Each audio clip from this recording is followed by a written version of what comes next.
Hello everybody, welcome to Magnet Brains. मैं हूं अनीशा, आपकी अपनी इंग्लिश एजुकेटर। और आज मैं स्टार्ट करने वाली हूं आपकी क्लास 11 की जो इलेक्टिव बुक है जिसका नाम है वोवन वर्ड्स, उसका chapter number 1 short story section में से, जिसका नाम है द लेमेंट। तो सबसे पहले मैं आपको द लेमेंट का मतलब बता देती हूँ कि लेमेंट एक्चुअली होता क्या है। लेमेंट बेसिकली होता है पेन, सफरिंग, दुख या दर्द, या किसी इंसान के दिल की वेल। वेल बोले तो WAIL means cry.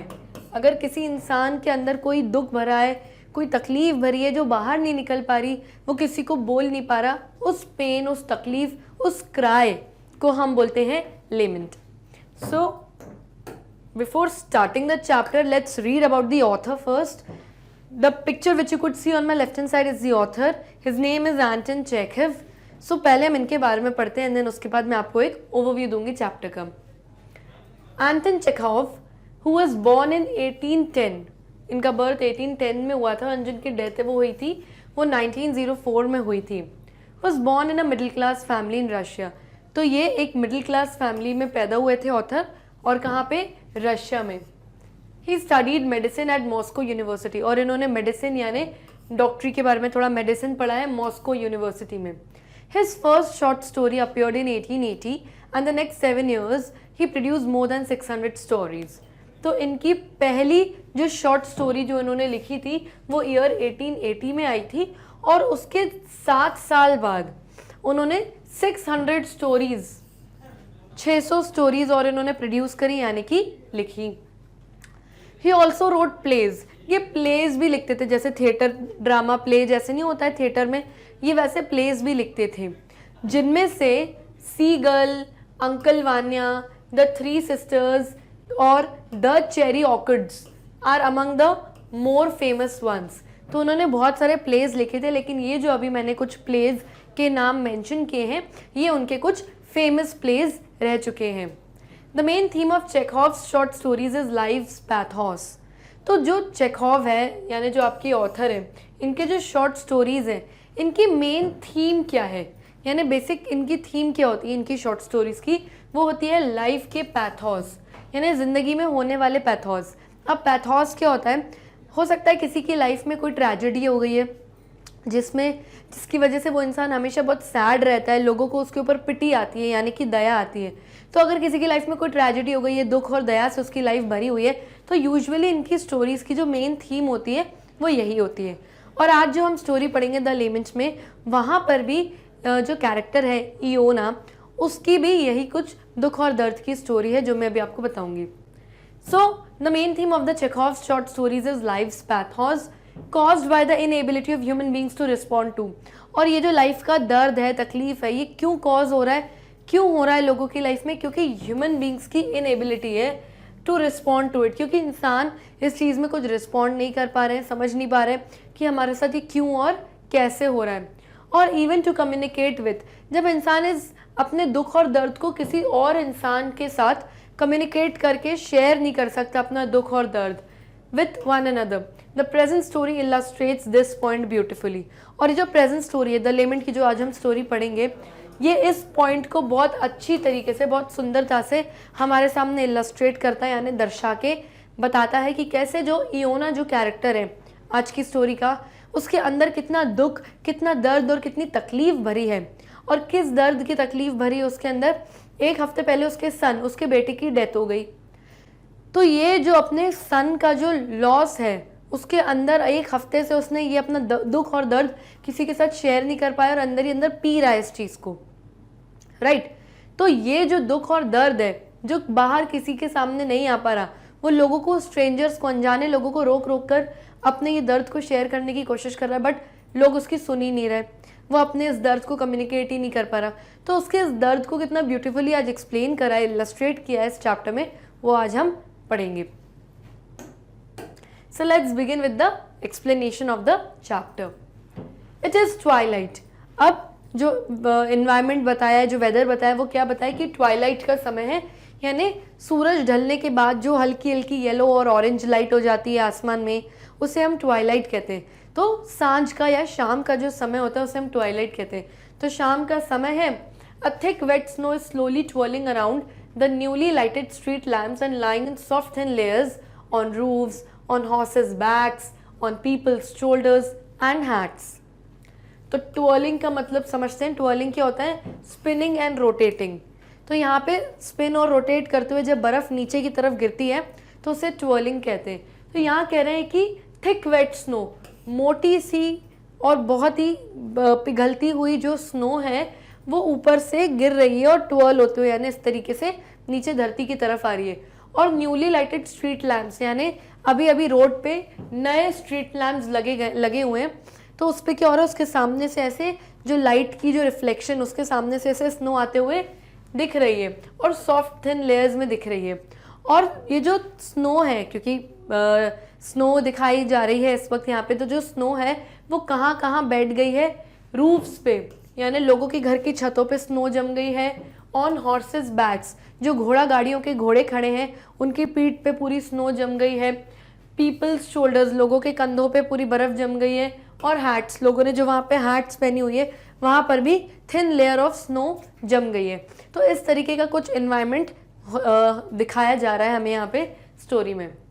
The cab driver Iona Potapov is quite white and looks like a phantom. तो अब यहाँ पे बताया जा रहा है कि अब हमारे कैरेक्टर के बारे में बताया जा रहा है कि जो हमारा कैरेक्टर है जिसका नाम है इओना पोटापोव, वो एक कैब ड्राइवर है, यानी एक कैब ड्राइवर है यानी घोड़ा गाड़ी चलाता है, ड्राइवर है।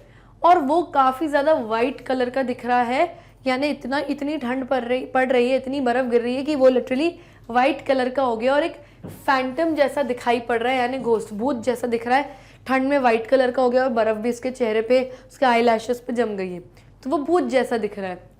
He is bent double as far as human body can bend double. तो वो बेंड हो गया, यानी झुक के सिकुड़ के बैठ गया और इतना सिकुड़ के बैठ गया जितनी एक इंसानी बॉडी, ह्यूमन बॉडी बेंड होके अपने आप को सिकुड़ के बैठ सकती है, उतना बेंड होके वो बैठा है क्योंकि बहुत ठंड है, बर्फ़ गिर रही है। He is seated on his box, वो कहाँ बैठा हुआ है? अपने बॉक्स के ऊपर, यानी घोड़ा गाड़ी पे, जहाँ पे जो कैब ड्राइवर है बैठ के घोड़ा चलाता है उस प्लेस को बॉक्स कहते हैं, तो वो अपने बॉक्स पे बैठा हुआ है। He never makes a move, और ना वो कोई मूव हो रहा है, ना हिल रहा है, ना ढिल रहा है, अपनी जगह बैठा है। If a whole snow drift fell on him it seems as if he would not find a necessary to shake it off. Snow drift क्या होता है? Deep snow heaped up by the wind, यानी ये जो आप देख रहे हो ये एक स्नो ड्रिफ्ट है कि यानी हवा बहुत तेज़ चली होगी तो बर्फ़ उड़ के इस तरीके से हीप यानी ढेरी जैसी बन जाती है, ऐसे वैसे बर्फ़ का ढेला जैसे बन जाता है, उसे हम कहते हैं स्नो ड्रिफ्ट। तो यहाँ बताया जा रहा है कि अगर एक बड़ी सी स्नो ड्रिफ्ट आके इओना के ऊपर गिर जाए तो भी वो हिलेगा नहीं, तो भी वो मूव नहीं करेगा। ऐसा दिख रहा है कि बिल्कुल उसको कोई चीज़ शेक ही नहीं कर सकती, यानी हिला नहीं सकती, वो इतना एक जगह पे जम के बैठ गया है। तो वो इसलिए बैठा है क्योंकि फर्स्ट ऑफ ऑल ठंड है, स्नो गिर रही है, और दूसरी चीज़ वो इतना ज़्यादा अपने किसी ख्यालों में खोया हुआ है कि अगर ये बर्फ़ का स्नो ड्रिफ्ट जो है ये उसके ऊपर भी गिर जाएगा तो भी उससे कोई फ़र्क नहीं पड़ेगा, क्योंकि वो कहीं ना कहीं कुछ सोच रहा है, उसका माइंड कहीं ना कहीं ऑक्यूपाइड है। His little horse is also quite white, और जो उसके वो घोड़ा गाड़ी चलाता है, स्लेज चलाता है, तो जो उसका छोटा सा हॉर्स है, जो घोड़ा है, वो भी वाइट है, काफ़ी वाइट हो गया है क्योंकि बर्फ़ की परत उसके ऊपर भी जम गई है। एंड रिमेन्स मोशनलेस, और वो भी अपने मास्टर की तरह ना हिल रहा है ना ढुल रहा है, एक जगह पे ही खड़ा हुआ है। Its immobility, its angularity and its straight wooden looking legs even close by give it the appearance of a gingerbread horse worth a कोपेक।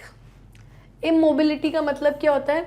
The state of not moving, जब आप बिल्कुल भी मूव नहीं हो रहे हो, हिल नहीं रहे हो, उसे आप इमोबिलिटी कह रहे हो। तो जो उनका घोड़ा है वो इमोबिलिटी की स्टेट में है, यानी बिल्कुल भी हिल डुल नहीं रहा। और जो उसकी एंगुलैरिटी है, एंगुलैरिटी मीन्स हैविंग एंगल्स और शार्प कॉर्नर्स या पॉइंटेड, तो जो घोड़ा गाड़ी है उसके कॉर्नर्स वगैरह शार्प हैं, पॉइंटेड हैं और उसके जैसे एंगल निकले हुए हैं।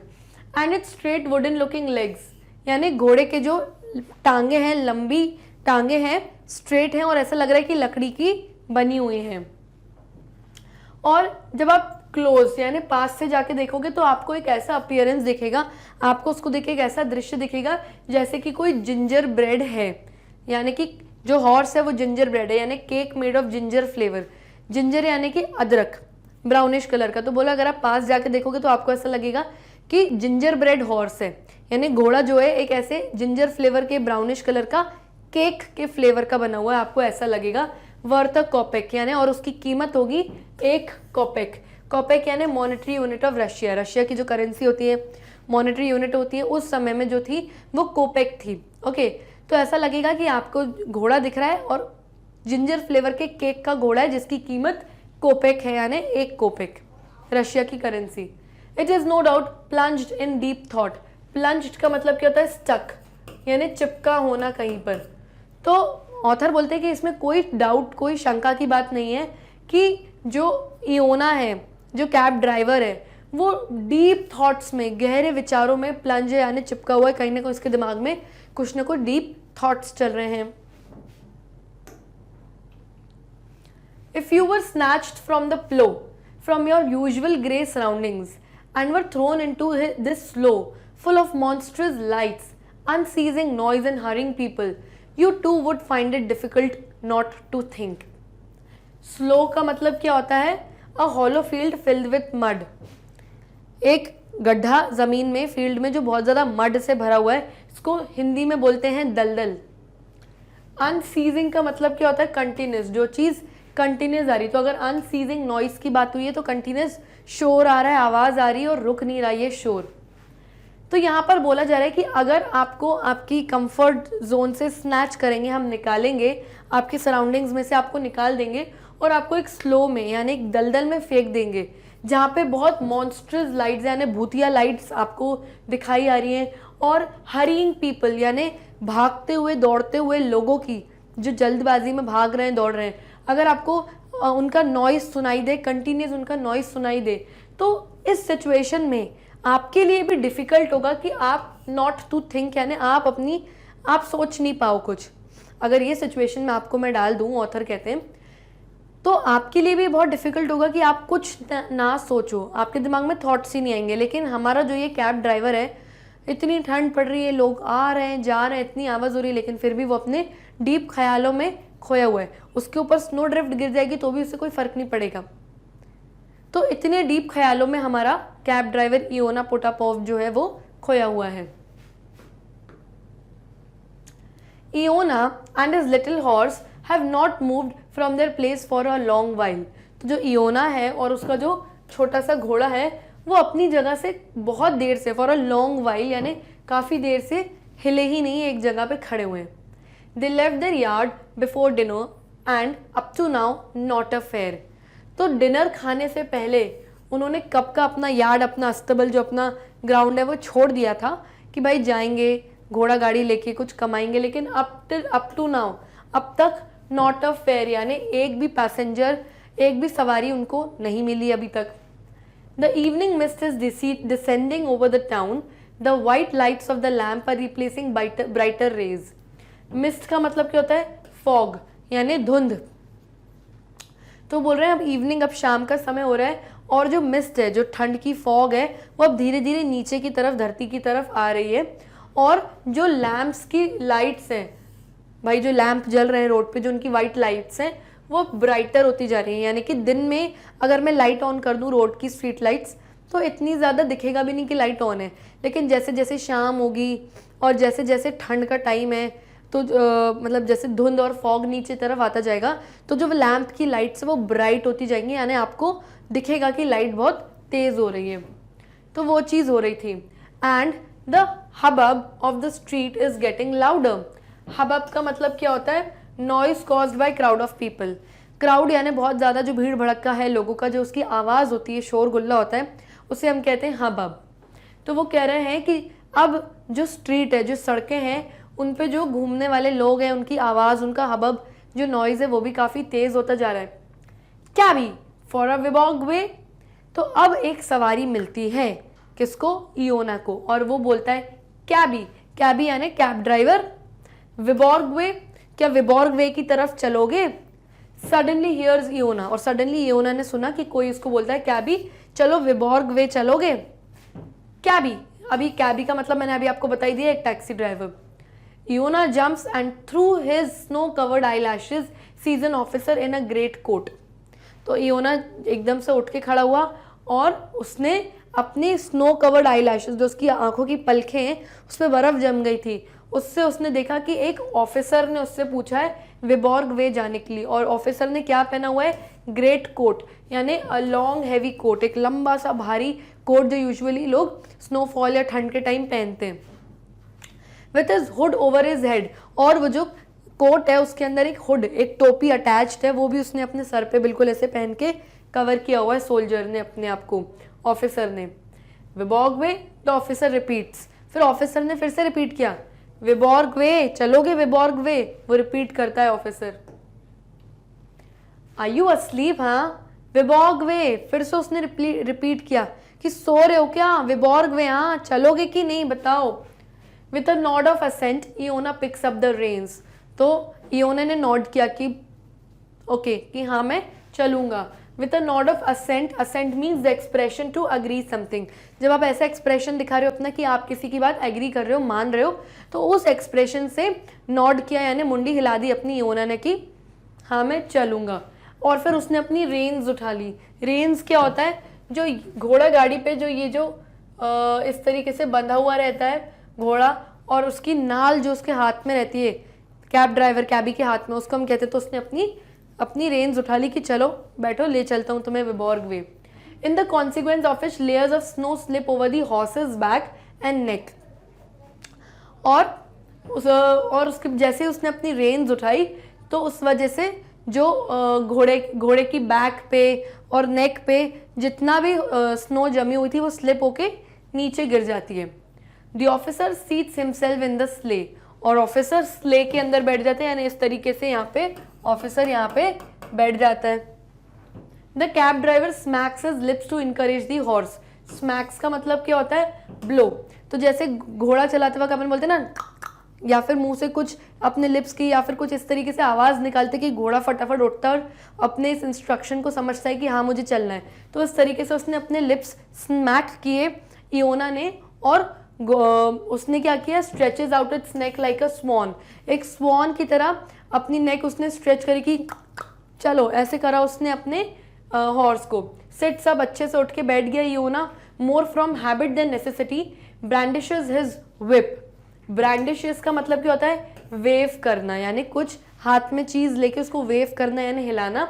और विप का मतलब क्या होता है? A long strip use to control the horse, ये जो हाथ में आप देख रहे हैं इस हॉर्स राइडर के हाथ में, इसको विप कहते हैं और इसको हिंदी में कहते हैं चाबुक।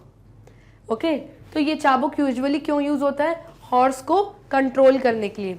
तो यहाँ पे बोला जा रहा है कि जैसे ही इयोना उठा तो उसने अपनी जो चाबुक थी, जो अपनी व्हिप थी, उसको ब्रांडिश किया, यानी वेव किया और चलाने की कोशिश करी हॉर्स को। हैबिट देन नेसेसिटी, यानी नेसेसिटी, जरूरी नहीं था वो चाबुक चलाना, लेकिन अब हैबिट हो गई है, आदत हो गई है घोड़ा चला चला के, तो अब जरूरत नहीं भी होती तो भी उसका व्हिप यानी चाबुक वो चलाता ही है। The little horse also stretches its neck, bends its wooden looking legs and makes a move undecidedly, और जो छोटा सा घोड़ा था वो भी उसने अपनी गर्दन सीधी करी और अपने लंबे लकड़ी जैसे दिखने वाले जो उसकी टांगे थी उनको उसने सीधा करा, और उसने अनडिसाइडेडली यानी एकदम से मूव करना उसने भी स्टार्ट कर दिया, यानी अब उसको सवारी मिल गई इयोना को।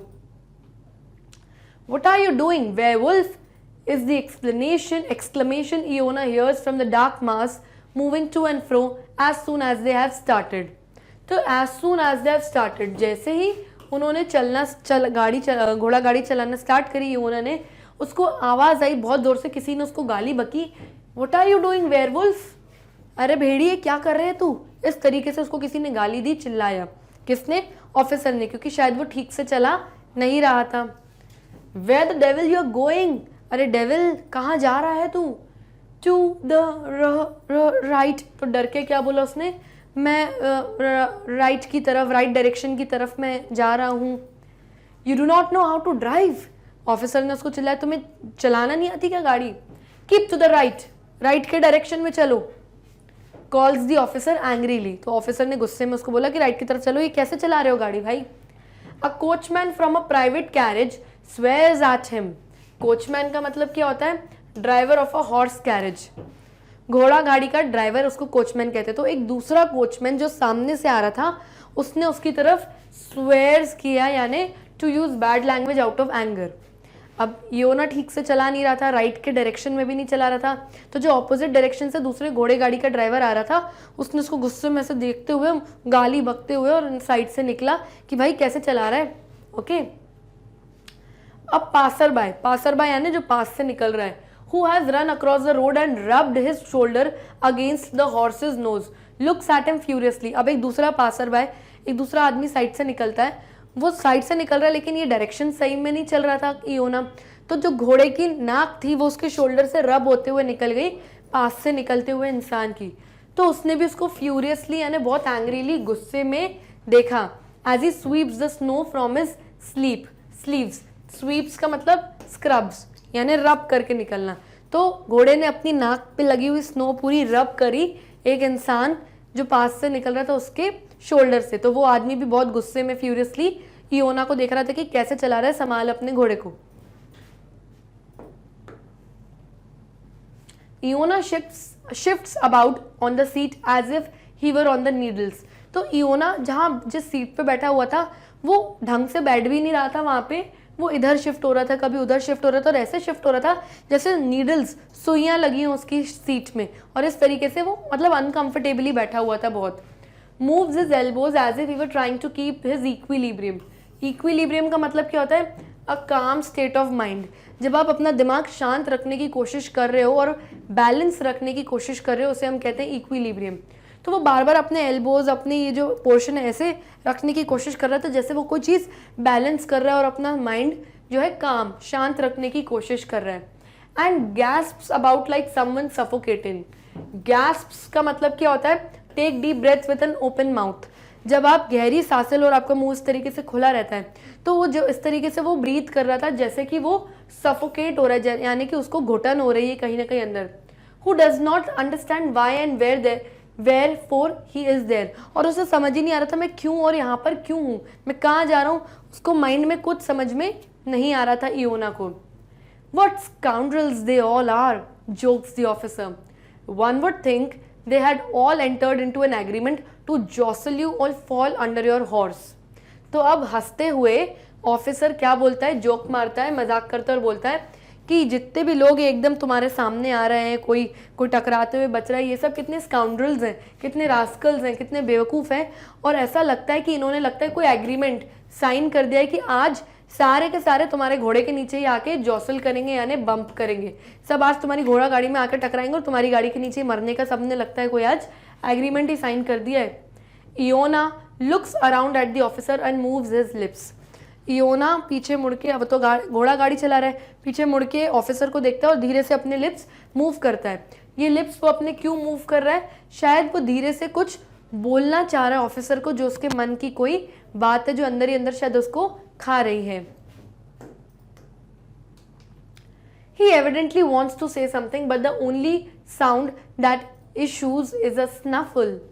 Evidently का मतलब क्या होता है? Clearly या obviously।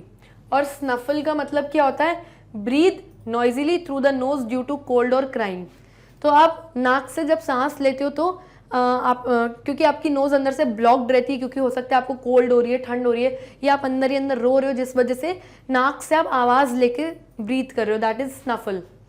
इस तरीके से तो यहाँ पे बोल रहे हैं कि ऑब्वियसली कुछ ना कुछ इयोना को कहना था, ऑफिसर को कुछ बताना था, लेकिन सिर्फ जो साउंड उसके अंदर से सुनाई दे रहा था, इशू हो रहा था, वो सिर्फ स्नफल था, यानी इस तरीके का।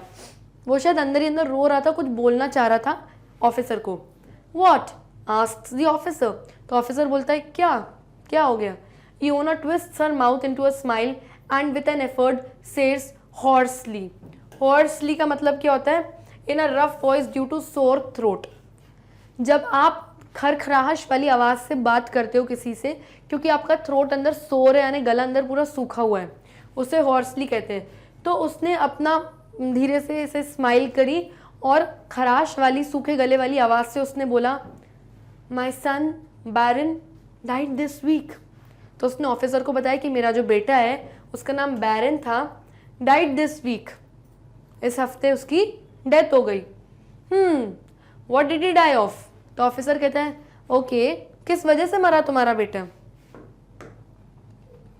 इयोना turns with his whole body towards his fare and says, Iona ने अब गाड़ी चलाते वक्त अपनी पूरी बॉडी ऑफिसर की तरफ, फेयर यानी अपने पैसेंजर की तरफ पूरी बॉडी टर्न कर ली बिना सामने देखते हुए, और बोलता है एंड हु नोज दे से हाई फीवर, कहता है किसे पता क्या हुआ उसे, मेरे बेटे को। दे यानी डॉक्टर्स बोलते हैं कि तुम्हारे बेटे को बहुत हाई फीवर हो गया था।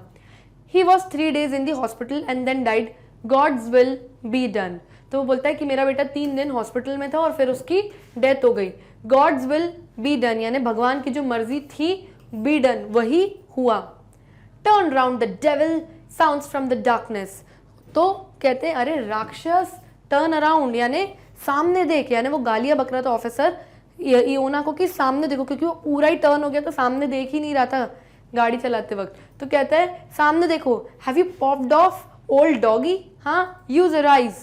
तो वो कहता है कि हैव यू पॉप्ड ऑफ यानी left the place and gone somewhere else, तुमने तो अपनी ऐसा लग रहा है जगह छोड़ के कहीं और ही चले गए हो, यानी अपनी ड्राइविंग सीट छोड़ के कैसा लग रहा है कहीं और चले गए हो। ओल्ड डॉगी, अब ओल्ड क्यों कह रहे हैं? क्योंकि जो इयोना पोटापोव है ये ओल्ड, एक बूढ़ा व्यक्ति है, तो उसको गालियां बक रहा है ऑफिसर, कह रहे हैं ओल्ड डॉगी सामने देखो, यूज योर आइज, अपनी आंखों का इस्तेमाल करो और गाड़ी चलाओ, एक्सीडेंट करवाओगे क्या? Go on says the officer, otherwise we shall not get there by tomorrow, hurry up a bit. वो कहता है गो ऑन, जल्दी करो, और अगर तुम इस स्पीड से चलाओगे तो हम तो टुमारो यानी कल तक भी वहां नहीं पहुंच पाएंगे, वेबॉर्ग वे जहां पर मुझे जाना है। हरी अप अ बिट, जल्दी करो, फास्ट चलाओ गाड़ी। तो इससे क्या पता चलता है कि जो इयोना है वो बताना चाहता है अपने दुख का, दिल का दर्द और दुख ऑफिसर को, लेकिन उसने उसको गाली देके चिल्ला के इग्नोर मार दिया। The cab driver again stretches his neck, sits up and with a bad grace brandishes his whip. तो जब कैब ड्राइवर है जो इयोना है वो फिर से स्ट्रेच होके बैठ गया, सीधे उठ के बैठ गया अच्छे से, और बहुत बुरी ग्रेस यानी बहुत बुरी तरीके से अपनी विप को ब्रांडिश करता है, यानी अपनी चाबुक को चलाता है कि भाई चला के बस कैसे भी इसको मैं छोड़ दूं। Several times again he turns to look his fare, और बार बार बीच में चलाते वक्त कई बार उसने पीछे अपने फेयर यानी पीछे बैठे पैसेंजर को, ऑफिसर को देखने की, उसको बताने की उसने कोशिश की, but the latter has closed his eyes. Latter का मतलब क्या होता है? The other person out of the two mentioned, जो दो लोगों के बारे में मेंशन्ड हुआ है तो उसमें जो दूसरा वाला व्यक्ति है जब उसके बारे में बात हो रही होती है तो लैटर वर्ड यूज करते हैं। तो यहाँ पे इयोना और ऑफिसर के बारे में बात हो रही है और बोल रहे हैं लैटर ने अपनी आईज क्लोज कर दिया ने, जब पीछे उसने कई बार मुड़ के देखने की कोशिश करी कि मैं इसको बताऊं तो उसने देखा उसने अपनी आंखें बंद कर ली थी इयोना को इग्नोर करने के लिए। And apparently is not disposed to listen. Apparently का मतलब क्या होता है? As far as one can see, और जहां तक इयोना को दिख रहा था, is not dispose to listen यानी कि जो ऑफिसर है he is not willing to listen, उसको सुनने की बिल्कुल इच्छा और मर्जी नहीं थी इयोना की बातें। Having deposited the officer in the Vyborg he stops by the tavern. उसने फाइनली ऑफिसर को विबॉर्ग वे नाम की जगह पे डिपॉजिट करा यानी ड्रॉप कर दिया, वहां पे छोड़ दिया, और फिर वो एक टैवर्न पर जाके रुका। टैवर्न यानी कि एक छोटा सा पब या कोई रेस्टोरेंट होगा, उसके सामने जाके वो रुक गया। Doubles himself up on his seat, और फिर से ठंड के मारे उसने अपने आप को डबल कर दिया यानी सिकोड़ के अपनी सीट पे जाके बैठ गया। एंड अगेन रिमेन्स मोशनलेस, और फिर से मोशनलेस यानी बिना मूव करे अपनी जगह पे जाकर के वो बैठ गया। While the snow once more begins to cover him and his horse, और फिर से स्नो गिरने लगी और फिर से उसको और उसके घोड़ों को पूरी स्नो कवर करने लगी हर जगह, हैट पे, कोट पे, everywhere. An hour and another, और एक घंटे बाद फिर दूसरा घंटे, तीसरे घंटे, घंटे दर घंटे वो वहीं पे सिकुड़ के मोशनलेस दोनों घोड़ा और इयोना वहीं खड़े रहे और स्नो उनके ऊपर कवर होती गई। Then along the footpath, with a squeak of galoshes and quarreling, come 3 young men, 2 of them tall and lanky, the third one short and humpbacked. अब कुछ वर्ड्स के मीनिंग देख लेते हैं। सबसे पहले स्क्वीक का मतलब क्या होता है? High pitched sound. जब किसी चीज़ की बहुत हाई पिच की साउंड आती है, कोई चीज़ के जैसे पैरों के रगड़ने की, या पैर में कोई जूते पहने तो उसकी बहुत चीख वाली, स्क्वीक वाली जो आवाज़ होती है उसे हम स्क्वीक कहते हैं। गैलोशियस क्या होता है? A waterproof overshoe made of rubber. तो इस तरीके के जो बड़े बड़े शूज़ होते हैं जो रबर के बने होते हैं, वाटरप्रूफ होते हैं, यानी इनके अंदर पानी नहीं जाता, उसे हम कहते हैं गैलिशेस। यूजुअली जब स्नो होती है, बर्फ़ ढकी रहती है हर जगह रोड पे, लोग स्लिप ना हो और अंदर पैर गीले ना हो, तो लोग इस तरीके के बूट्स यानी गैलिशेस पहनते हैं। क्वारलिंग का मतलब क्या होता है? फाइटिंग, आपस में लड़ाई झगड़ा बहस करना। लैंकी का मतलब क्या होता है? Very thin. जो इंसान वेरी लैंकी, बहुत पतला लंबा इंसान होता है, उसे हम कहते हैं he is a lanky person.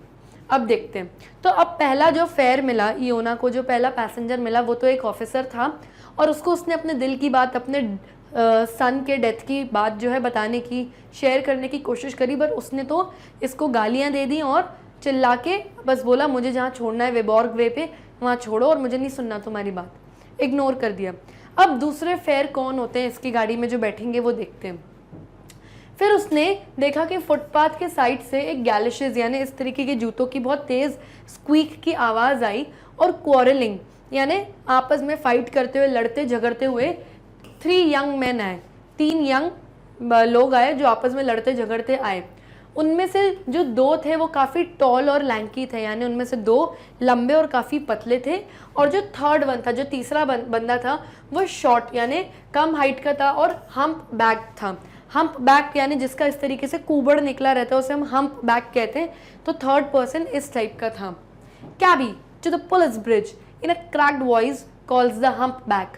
तो हम्प बैक अपनी अजीब से मजाकिया क्रैक्ड वॉइस में कहता है कैबी पुलिस ब्रिज चलोगे? वो कहता है पुलिस ब्रिज लेके चलो। The 3 of us for 2 ग्रेवेनिक्स। हम 3 चलेंगे पुलिस ब्रिज तक 2 ग्रेवेनिक्स में। ग्रेवेनिक्स क्या होता है? ग्रेवेनिक्स भी करेंसी है रशिया की, लेकिन कॉइन करेंसी है, यानी हमारे यहाँ के सिक्के जो होते हैं वो कॉइन्स, तो उनके जो कॉइन्स होते हैं उनको ये लोग ग्रेवेनिक्स कहते हैं। तो कहता है मैं 2 ग्रेवेनिक्स दूंगा हम 3 लोगों को, तुम पुलिस ब्रिज तक छोड़ पाओगे? Iona picks up his reins and smacks his lips। Iona ने अपनी जो रेंस थी, जो वो इस तरीके से नाल थी घोड़े की, वो इस तरीके से उछाई और अपने लिप्स स्मैक की, यानी कि इस तरीके से घोड़े को किया कि ठीक है चलो भाई। 2 griveniks is not a fair price but he does not mind whether it is a rouble or 5 kopecks. To him it is all the same now so long as they are fares. वो तो author यहाँ बताते हैं कि 2 griveniks is not a fair price, यानी police bridge तक जाने के लिए 2 ग्रेवेनिक्स फेयर प्राइस नहीं था, यानी कि ज़्यादा पैसे लगते। लेकिन उसको इस बात से कोई फ़र्क नहीं पड़ा कि भले रूबल दे रहे हो या मुझे 5 कोपेक्स दे रहे हो। कोपेक्स यानी नोट वाले जो करेंसी नोट्स होते हैं वो। रूबल क्या होता है? A basic monetary unit of Russia equal to 100 kopecks. 100 kopecks is equals to 1 rouble होता है। ओके, तो वो कह रहा है कि उसको कोई फर्क नहीं पड़ रहा था कि आप रूबल दो, कि 5 कोपेक्स दो मुझे, कि 2 ग्रेवेनिक्स दो मुझे कोई फर्क नहीं पड़ता। To him it is all the same now. उसके लिए अब ये सब कुछ एक बराबर है, चाहे ग्रेवेनिक्स दो, कोपेक्स दो, रूबल दो, उसके लिए सब एक बराबर है, जब तक ये सब फेयर्स हैं, जब तक उसके लिए उसके पास पैसेंजर्स आ रहे हैं, तो कुछ भी पैसा उसके हाथ में रख रहे हैं, तब तक उसके लिए सब ठीक है। डजेंट मैटर ज़्यादा पैसे कम पैसे, क्योंकि अब उसका स्टेट ऑफ माइंड चल ही नहीं रहा, जो दे दो उसको बस, क्योंकि उसके बेटे की डेथ हो गई, इसको अब कुछ समझ में नहीं आ रहा। The young man jostling each other and using bad language approach the sleigh and all 3 at once get on to the seat. तो तीनों जो यंग मैन थे वो जॉसलिंग कर रहे थे, यानी एक दूसरे को पुश कर रहे थे, धक्का मुक्की करके सीट में तीनों एक साथ घुसने की कोशिश कर रहे थे, लेकिन फिट नहीं आ पा रहे थे। Then begins a discussion as to which 2 shall sit and who shall be the one to stand। फिर उनके आपस में बीच में डिस्कशन यानी बहस स्टार्ट हो गई कि कौन से 2 जने बैठेंगे और कौन सा एक जना खड़े रह के चलेगा, तब जाके तो फिट आ पाएंगे। तो उनकी आपस में ये डिस्कशन स्टार्ट हो गई। After wrangling, abusing each other and much petulance, it was at last decided that the humpback shall stand as he is the smallest। रैगलिंग का मतलब क्या होता है? आर्ग्यूइंग यानी बहस करना। पेट्यूलेंस का मतलब क्या होता है? The quality of being childishly bad tempered. जब आप बच्चों जैसे हर छोटी बात पे जिद करने लगते हो, गुस्सा करने लगते हो, उसे हम पेट्यूलेंस कहते हैं। तो ऑथर बताते हैं कि कड़ी मतलब बहुत ज़्यादा बहस करने के बाद इन लोगों ने आपस में एक दूसरे को अब्यूज़ किया, यानी गाली गलौज करी, और बच्चों की तरह लड़ाई झगड़ा करने के बाद फाइनली इन लोगों ने डिसाइड किया कि जो लैंकी यानी लंबे और पतले वाले थे वो दोनों बैठेंगे, और जो हम्प बैक वाला था यानी जिसका कुबड़ निकला हुआ था वो सबसे स्मॉलेस्ट है, सबसे छोटा है हाइट में, तो वो खड़े रह के चलेगा, तब जाके तीनों वहाँ पे फिट आएंगे। Now then, hurry up, says the humpback in a twangling voice as he takes his place and breathes in Iona's neck. Twangling का मतलब क्या होता है? Emitting sound from the nose. जब आप नाक से आवाज़ निकालते हो थोड़ी फनी तरीके से किसी को छेड़ने के लिए, तो उसे हम ट्वांगलिंग कहते हैं। तो जो हम्प बैक वाला जिसका कुबड़ निकला था वो कहता है अब जल्दी हरी अप करो, मतलब इस तरीके से कहता है कि अब भाई जल्दी चलो, और इयोना के नेक में अब ब्रीथ करते हुए बोलता है कि बस अब जल्दी करो भाई, नाक से बोलते हुए। ओल्ड फरी, और क्या बोलता है उसको? ओल्ड फरी, यानी ओल्ड क्यों? क्योंकि वो बूढ़ा है, और फरी क्यों? क्योंकि उसने फर वाला इतना जैकेट पहना हुआ है ठंड की वजह से। तो कहता है ओल्ड फरी जल्दी करो भाई। Here mate, what a cap you have, there is not a worse one to be found in all Petersburg. तो मेट का मतलब क्या होता है? पार्टनर, साथी। पीटर्सबर्ग क्या है? A place in Russia, Russia में एक जगह का नाम है पीटर्सबर्ग। तो ये हम्प बैक वाला जो बंदा है वो कहता है अरे साथी, पार्टनर, बढ़िया कैप पहनी यार तुमने, तो इससे ज़्यादा घटिया कैप पूरे पीटर्सबर्ग में कहीं नहीं है भाई। तो ये जो तीनों हैं बहुत बदतमीज़ बच्चे हैं जो बहुत बुरी तरीके से अब बात करना स्टार्ट करेंगे इयोना से। तो कहते हैं बहुत ही घटिया कैप पहनी है भाई तुमने, तो इससे घटिया तो पूरी पीटर्सबर्ग में कहीं नहीं मिलेगी भाई, इतनी बेकार कैप पहनी है तुमने। ही गिगल्स इयोना, सच। तो इयोना फिर कहता है ही तुम लोग तो सच में सच, तुम लोग तो सच में वो ही हो, ऐसे करके बोलते हैं। Now you such hurry up, are you going to the whole way at this pace. तो वो जो हम्प बैक वाला बोलता है अब तुम जो हमको सच कह रहे हो, अब जल्दी करो, क्या तुम इस पेस पे चलोगे, यानी इस स्पीड पे धीरे धीरे हमको लेके चलोगे। Are you, do you wanted in the neck, तो जैसे तुम चाबुक गर्दन पे मारते हो अपने घोड़े की, क्या तुम्हें भी गर्दन पे दे के एक चाबुक मारे क्या? चलो जल्दी। My head feels like bursting, says one of the lanky ones. अब जो दो लैंकी यानी लंबे पतले बंदे बैठे हुए थे उनमें से एक जो होता है वो बोलता है my head feels like bursting, मेरा सर तो फटा जा रहा है भाई। Last night at the Dukmasovs, Vaska and I drank the whole of 4 bottles of cognac. Cognac क्या होता है? A kind of brandy, basically alcohol, liquor या दारू बोल सकते हैं।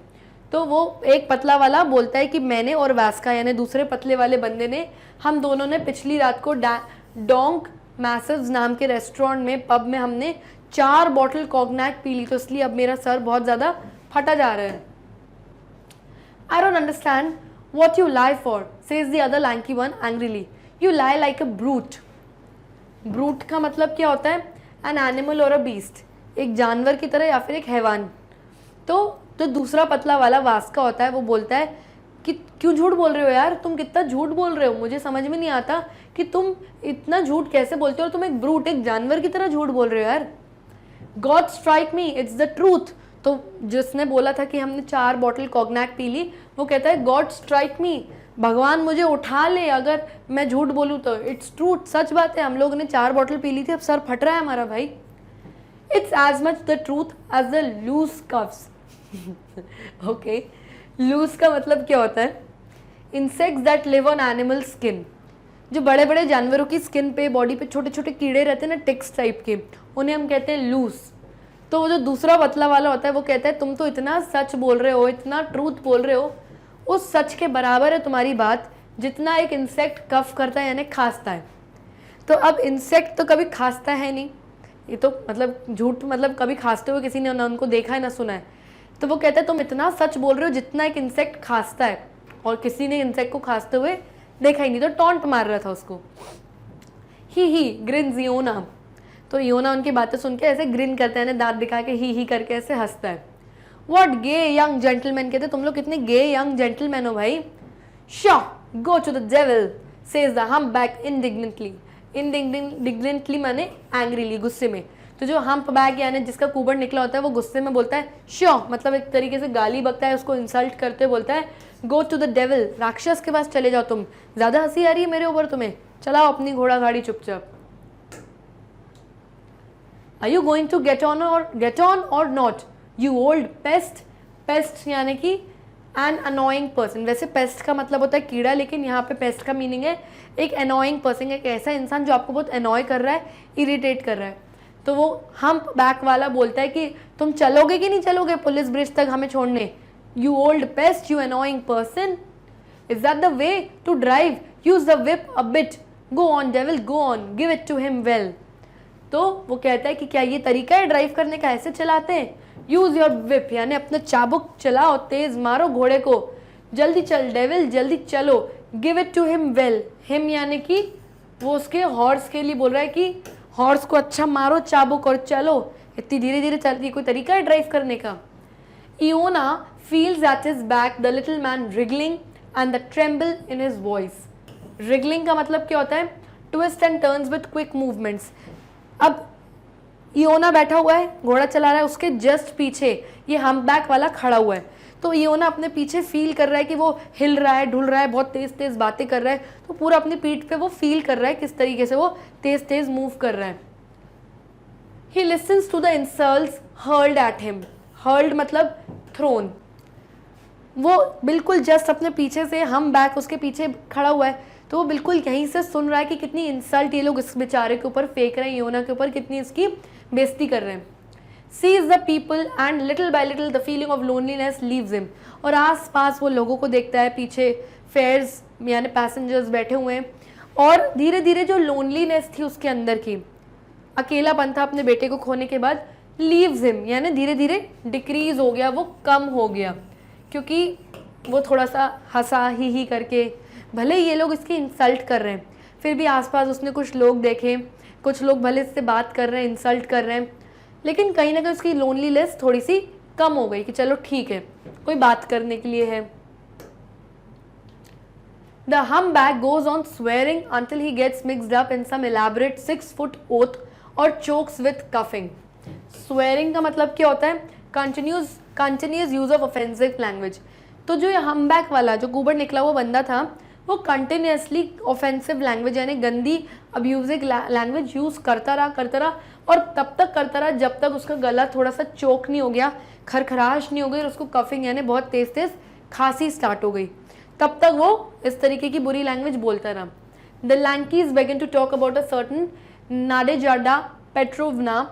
और जो लैंकीज जो पतले वाले बंदे थे, उन्होंने किसी एक पर्सन के बारे में जिसका नाम था नाडेजा पेट्रोवना नाम के पर्सन या कोई लड़की के बारे में इन्होंने बात करना स्टार्ट करी। इयोना looks round at them several times. He waits for a temporary silence, then turning round again, he murmurs। इयोना गाड़ी चलाते वक्त, अपना घोड़ा गाड़ी चलाते वक्त कई बार बीच में टर्न होके उसने उन लोग को देखने की कोशिश की कि टेम्प्रेरी एक आध सेकंड के लिए पॉज होंगे, ये लोग साइलेंट होंगे तो मैं अपने दिल की बात बताऊंगा, अपने सन की डेथ के बारे में मैं इनको बताऊंगा। और बार बार उसने धीरे से मर्मर्स यानी अंदर ही अंदर मुंह के अंदर ही बोलना स्टार्ट कर दिया, माई सन डाइड दिस वीक, और मुड़ के बोला मेरा बेटा इस हफ्ते मर गया। We must all die, sighs the humpback, whipping his lips after an attack of coughing।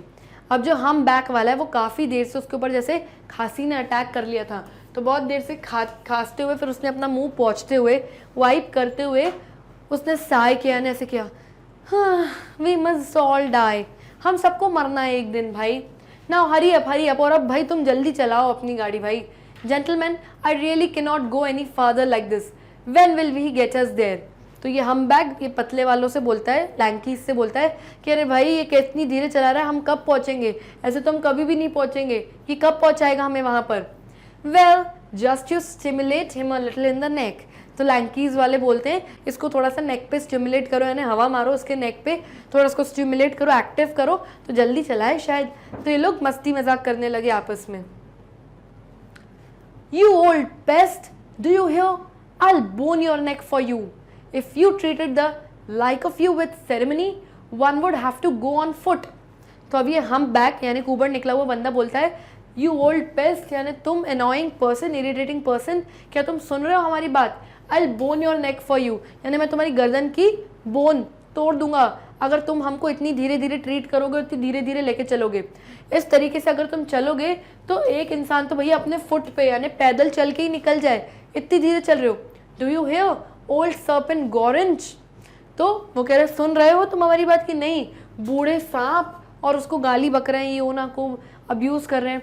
और do you not care a spit, या तुम्हें कोई स्पिट कोई फ़र्क ही नहीं पड़ रहा हम जो तुम्हें कह रहे हैं, चलो जल्दी हमें पहुंचाओ पुलिस ब्रिज तक। इयोना hears rather than feels the blow they deal with him। तो इयोना इन सब चीज़ों की बारे में जो भी सब बोल रहे हैं ये लोग उसको सब सुनता है उनकी बात, और ब्लो फील नहीं करता, यानी गुस्सा नहीं आता उसको इन लोग के ऊपर, सिर्फ सुनता है चुपचाप। ही लव्स, और फिर ही वो हंस देता है बस। They are gay young gentleman God bless them, और खुद से कहता है ये लोग गे यंग जेंटलमैन है, भगवान इन छोटे बचकाने बच्चों की रहम करे, ब्लेस करे इनको। फालतू में ये लोग बोल रहे हैं, गुस्सा नहीं करता है इयोना बस, क्योंकि वो अंदर ही अंदर कहीं दुखी है अपने बेटे को लेके। Cabby are you married asks a lanky one.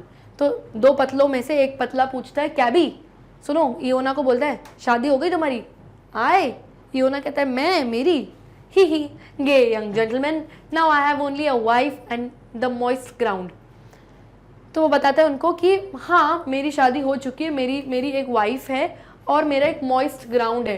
ही हो दैट इज टू से द ग्रेव, और बस एक सूखी बंजर ज़मीन है मेरे पास जहाँ हम रहते हैं और जहाँ हमें जाना है, यानी ग्रेव यानी हमारी ग्रेव, यानी जहाँ पे डेथ होने के बाद इंसान को गाड़ा जाता है, कब्र इंसान की। तो बोलता है बस मेरे पास मेरी वाइफ है, जहाँ मैं रहता हूँ वो जगह है, और मरने के बाद मेरे पास बस ग्रेव है यानी मेरी कब्र होगी।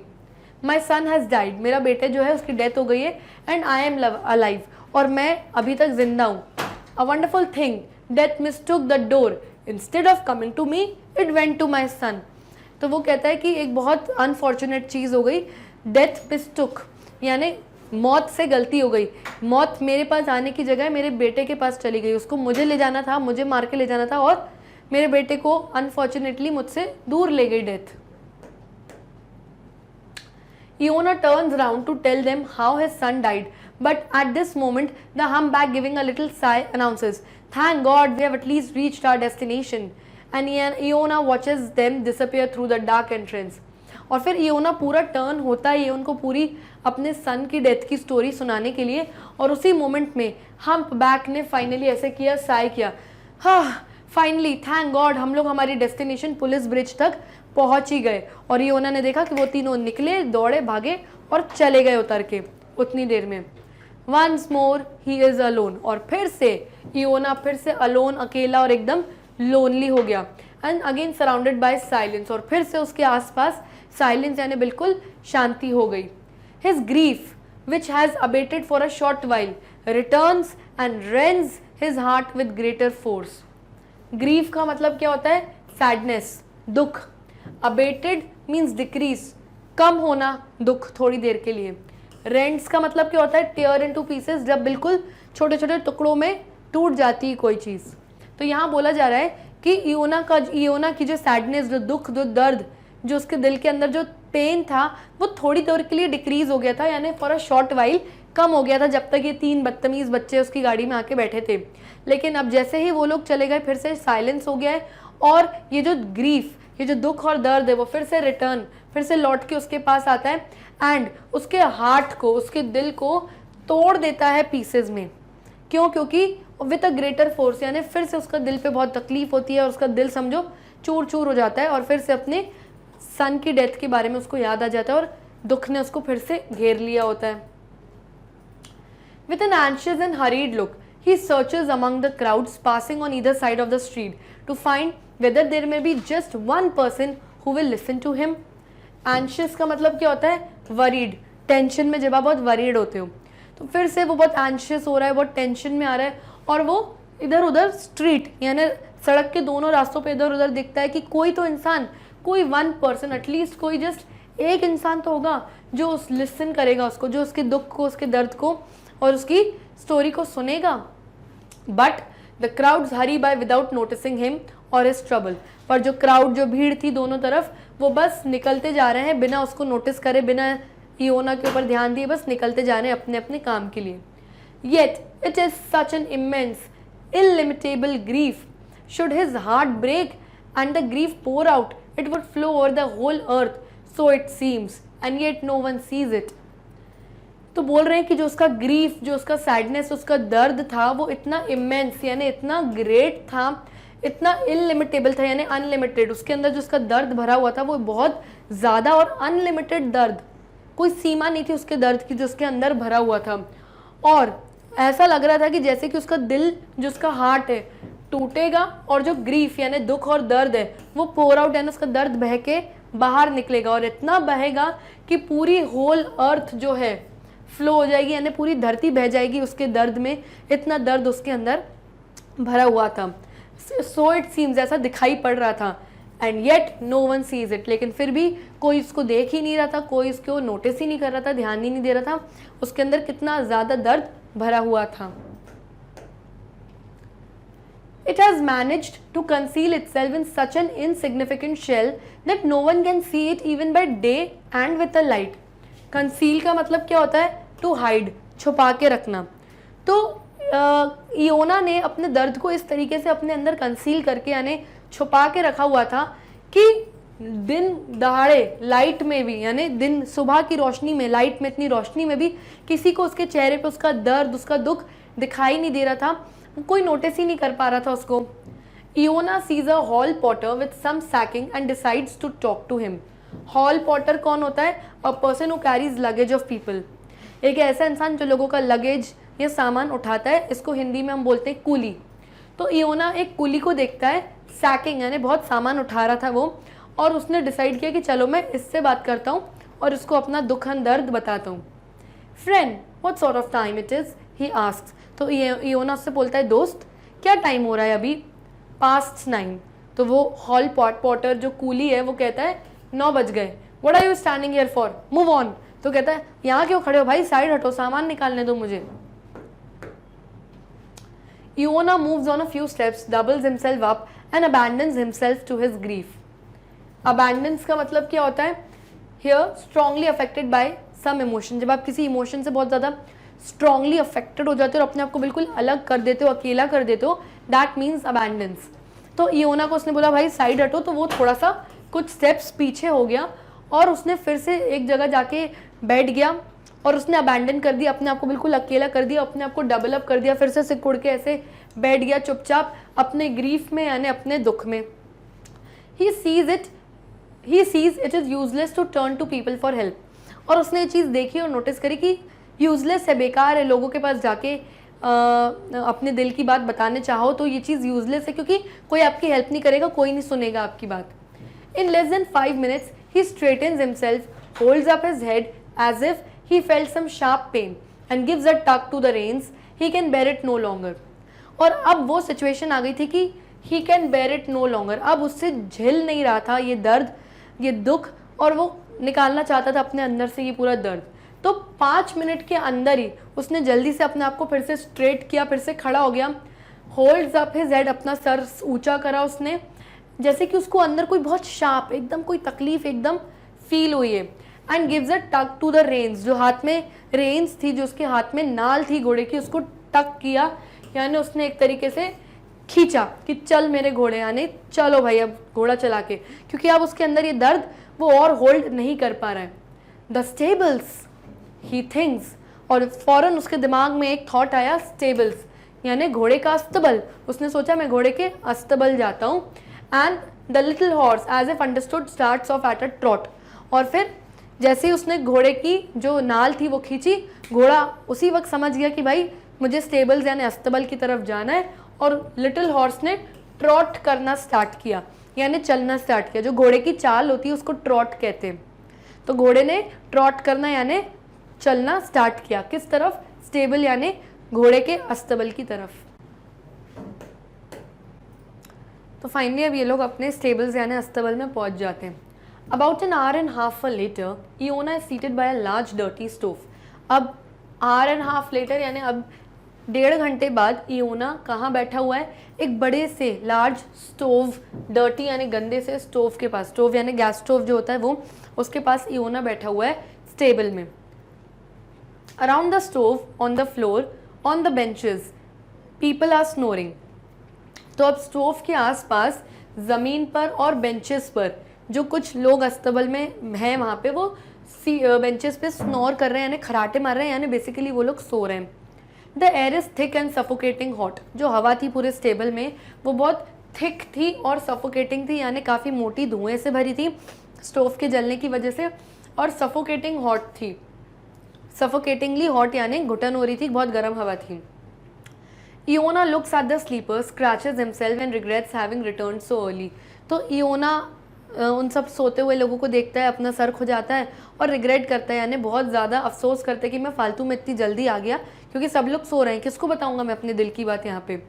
I have not even earn my fodder he thinks, वो सोचता है कि मैंने अभी तक अपना फॉर्डर भी नहीं कमाया है। फॉर्डर क्या होता है? Dried grass for the horse to eat, सूखी हुई घास या घोड़े का जो खाना होता है वो। तो कहता है मैंने घोड़े तक को खिलाने के लिए इतना भी नहीं कमाया कि मैं कुछ घोड़े का खाना खरीद के इसको खिला दूँ। दैट्स वॉट्स माई ट्रबल, और वो सोचता है यही मेरी तकलीफ है। A man who knows his job, who has had enough to eat and his horse too, can always sleep peacefully. वो सोचता है कि एक आदमी जो अपने जॉब को, अपने काम को बहुत अच्छी तरीके से जानता है, उसके पास इतना फाइनेंशियली पैसा तो होता है कि वो खुद को फीड कर ले, यानी खुद का पेट भर ले और अपने घोड़े का। और ऐसा इंसान जो होता है वो हमेशा चैन की नींद पीसफुली सो सकता है। लेकिन मैंने तो ना अपने लिए कमाया इतना, ना बेचारे घोड़े के लिए। A young cab driver is one of the corners, half gets up, grunts sleepily and stretches towards the bucket of water. तो अब एक यंग कैब ड्राइवर है जो वहाँ पे सो रहा था कॉर्नर में, हाफ गेट्स अप, आधा अधूरा नींद में से उठता है, यानी ग्रंट्स यानी a produces short sound in throat, यानी गले से थोड़ा बहुत साउंड निकले से आधी नींद में से उठ के बन बोलते ना अरे पानी का है, ऐसा उठ के कर रहा था वो। और बकेट ऑफ वाटर, पानी के जो बाल्टी है उसकी तरफ अपना हाथ स्ट्रेच करता है पानी पीने के लिए। Do you want a drink, Iona asks him. अब इयोना उससे बात करने की कोशिश करता है कि अरे ये उठा है, इसको पकड़ता हूँ, इससे बात करता हूँ। तो कहता है do you want a drink, यानी तुम्हें अल्कोहल, दारू पीना है। Don't I want a drink, वो नींद में कहता है नहीं नहीं मुझे कोई पीना नहीं है। That's so your good health. तो इयोना कहता है अच्छा ऐसी बात है भाई, तुम्हारी अच्छी सेहत, अगर तुम्हें दारू नहीं पीनी, ड्रिंक नहीं करना अगर तुम्हें, तो ठीक है अच्छी बात है भाई, तुम्हारी बढ़िया सेहत रहेगी।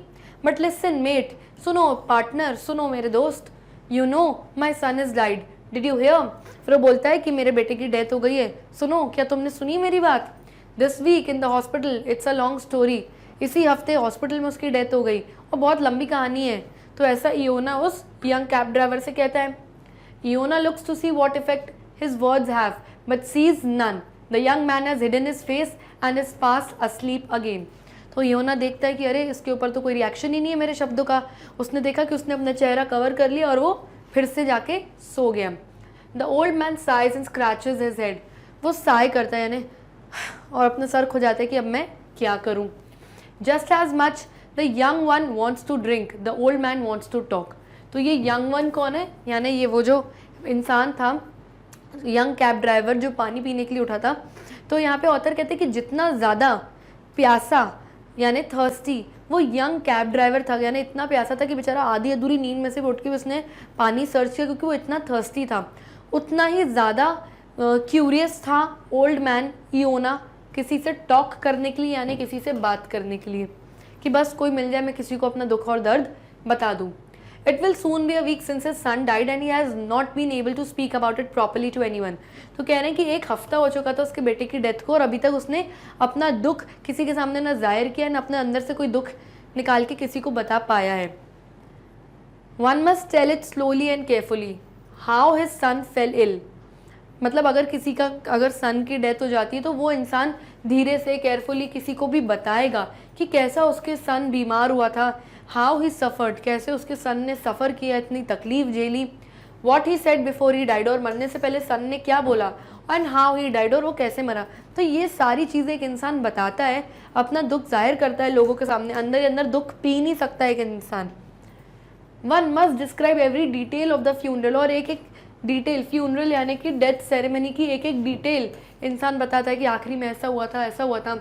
And the journey to the hospital to fetch the dead son's clothes, fetch यानी सर्च करना, कोई चीज़ ढूंढना, और सन की डेथ के बाद कैसे घर वाले गए हॉस्पिटल, उसके पुराने कपड़े लेकर आए, ये सारी चीज़ एक एक इंसान बताता है।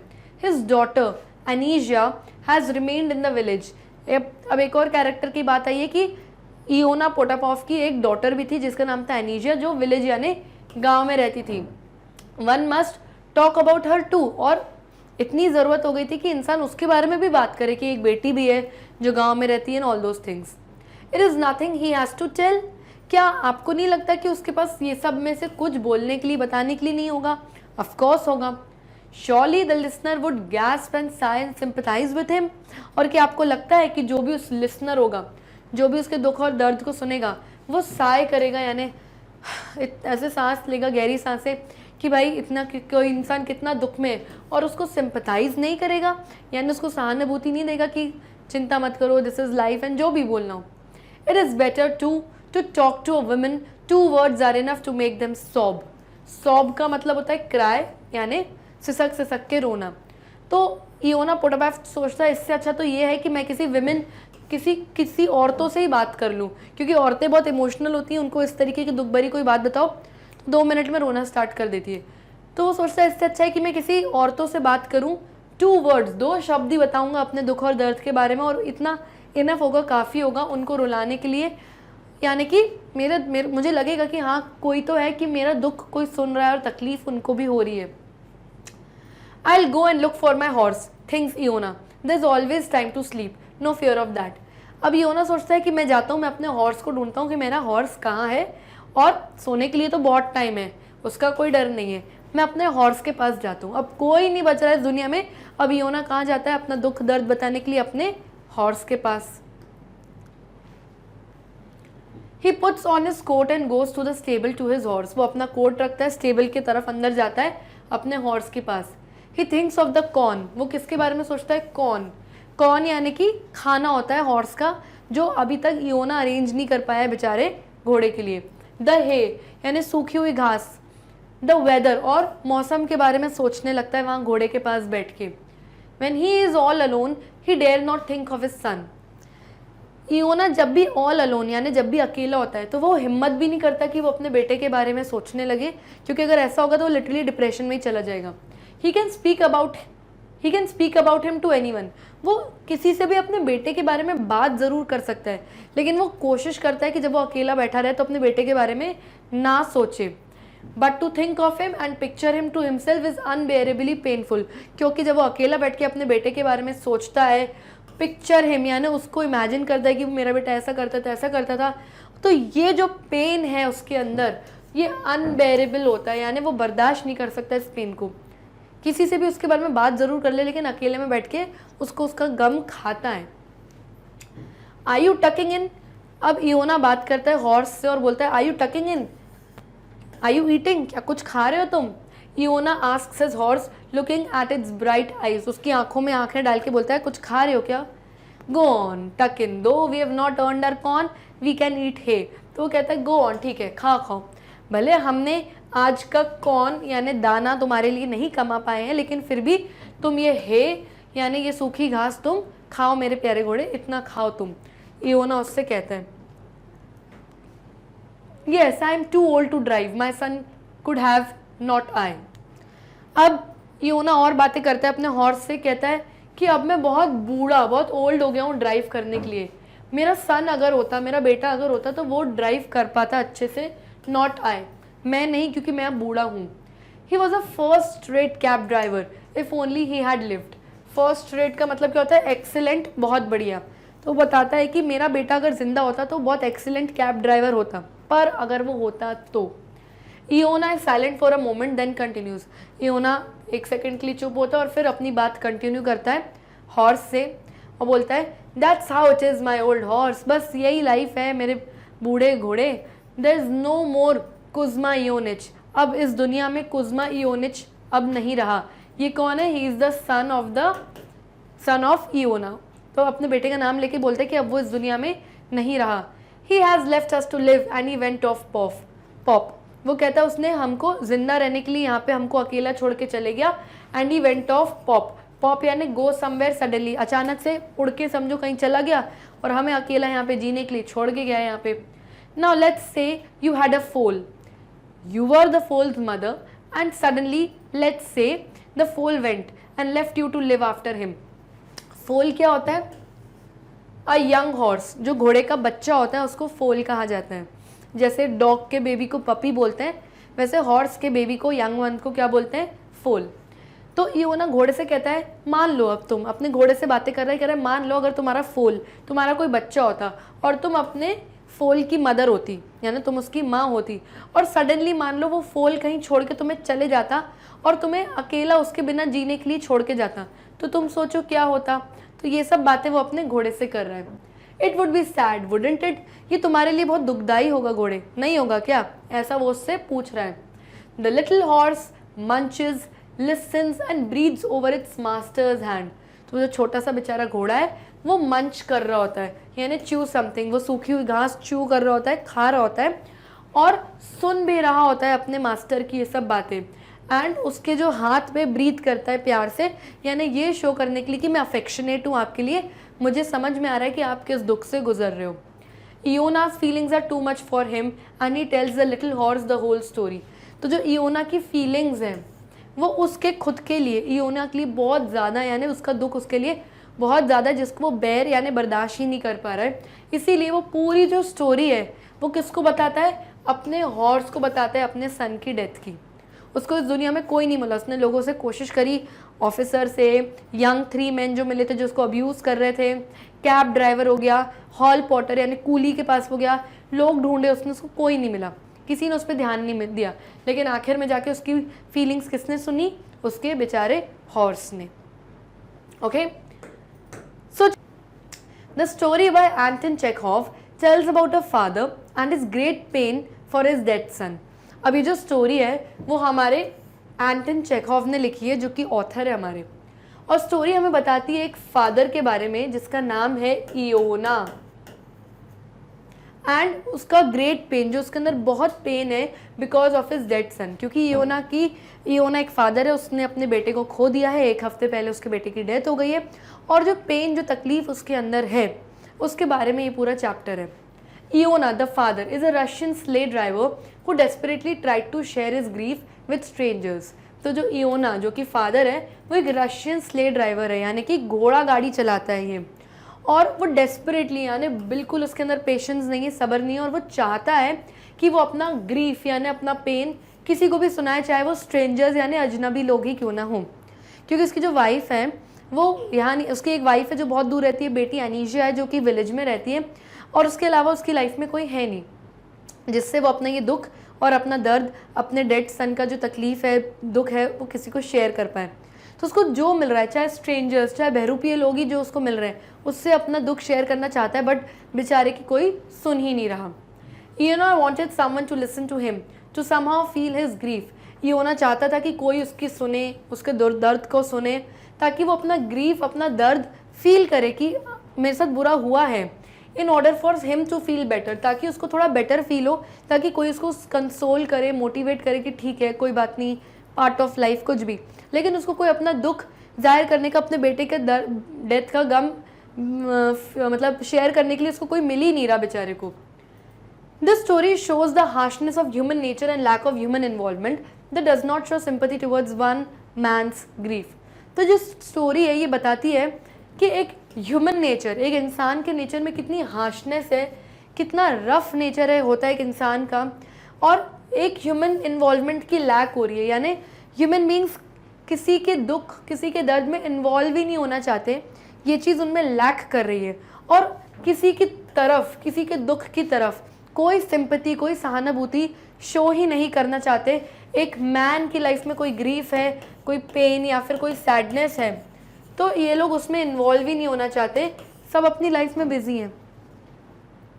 वो इंसान जो शेयर करना चाहते हैं अपना दुख और दर्द, उसको इग्नोर कर रहे हैं बुरी तरीके से, इनफैक्ट उसको अब्यूज कर रहे हैं, गालियाँ दे रहे हैं।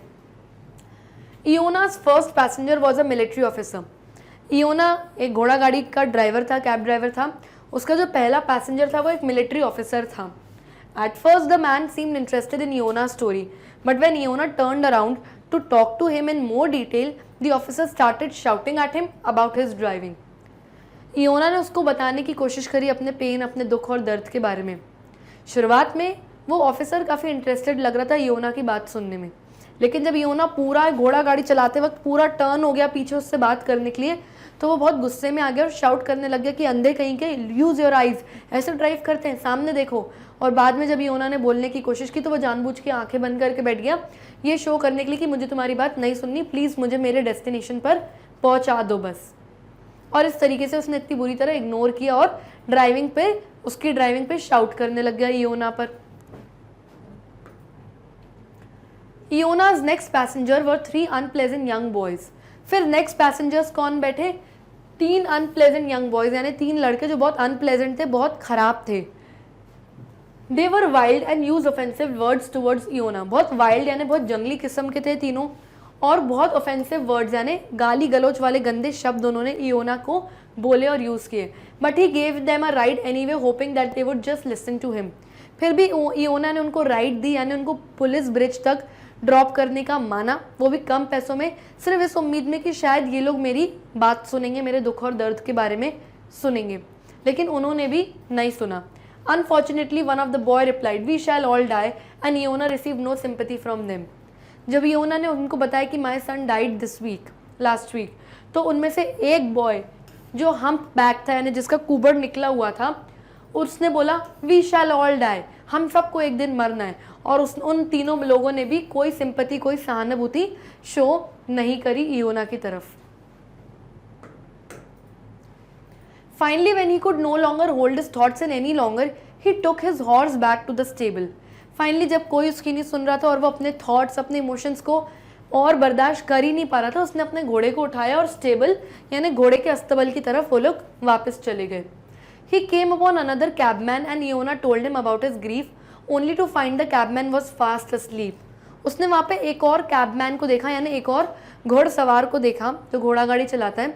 बेचारा वो आधी नींद में था, उसको भी योना ने बताने की कोशिश करी, लेकिन उसने बोल दिया मुझे कोई इंटरेस्ट नहीं है। और देखा, जब तक योना ने उसको देखा तो वो अपने मुंह को कवर करके ऑलरेडी फिर से सो चुका था। तो ये बंदा भी बिल्कुल इंटरेस्टेड नहीं था योना की बात सुनने में। Iona wanted to tell someone details of his son's death. No one showed any interest. Iona चाहता था कि मैं किसी को अपने बेटे की डेथ की डिटेल्स बताऊं कि कैसे उसकी डेथ हुई, कैसे हम हॉस्पिटल गए, उसके कपड़े लाए, कैसे फ्यूनरल हुआ, सब कुछ, लेकिन कोई भी इंटरेस्टेड ही नहीं था उसका दुख सुनने में। He watches crowds of people go by and the author adds.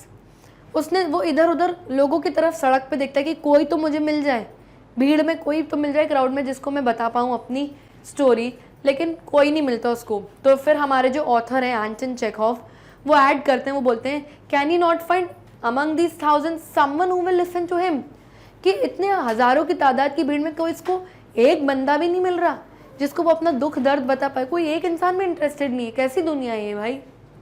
In the end Iona found comfort speaking to his horse. He poured his heart out to it and it listened. आखिरी में जब उसको कोई नहीं मिला इस पूरी दुनिया में अपना दुख बताने के लिए, तो उसने डिसाइड किया कि मैं कंफर्टेबल हूँ अपने हॉर्स, अपने घोड़े से बात करने में।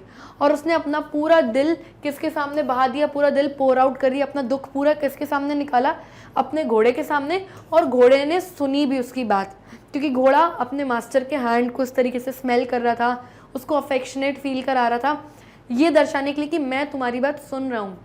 तो स्टोरी में बेसिकली ये बताया जा रहा है कि इंसान बहुत हार्श हो गया है। जानवर इंसानों से कहीं ना कहीं बेटर हैं जो किसी के दुख और तकलीफ को सुनना चाहते हैं, लेकिन इंसान नहीं सुनना चाहता। अपने अपने लाइफ में सब बिजी हैं और बहुत मस्त है। So this was your summary and now let's discuss our question and answers. Question number 1, comment on the indifference.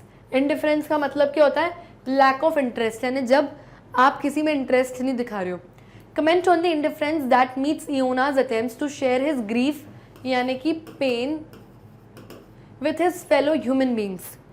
तो कमेंट करिए और बताइए कि कैसे Iona ने कितने अटेम्प्ट करे, कितनी कोशिशें करी अपना पेन फेलो यानी कोई भी ह्यूमन बींग को बताने के लिए, लेकिन सब ने इंडिफरेंस शो किया, यानी लैक ऑफ इंटरेस्ट शो किया, कोई इंटरेस्टेड नहीं था उसकी बात में। इस बात पर कमेंट करिए यानी कुछ लिखिए। तो Iona Potapov, पूरा उसका नाम था Iona Potapov, has lost his son, उसने अपने बेटे को खो दिया, उसके बेटे की डेथ हो गई। Who died a week before, और एक हफ्ते पहले उसकी डेथ हो गई थी। He wish to share his suffering and emotions at his loss, और उसकी इच्छा थी कि मैं किसी से अपने ये इमोशंस शेयर करूं कि कैसे मैं सफ़र कर रहा हूं, अंदर दुख में हूं, और अपने बेटे के गम के बारे में बताना चाहता हूं, किसी को अपनी फीलिंग शेयर करना चाहता हूं. However, the people he came across, whether passengers or others, were not interested in listening to his story.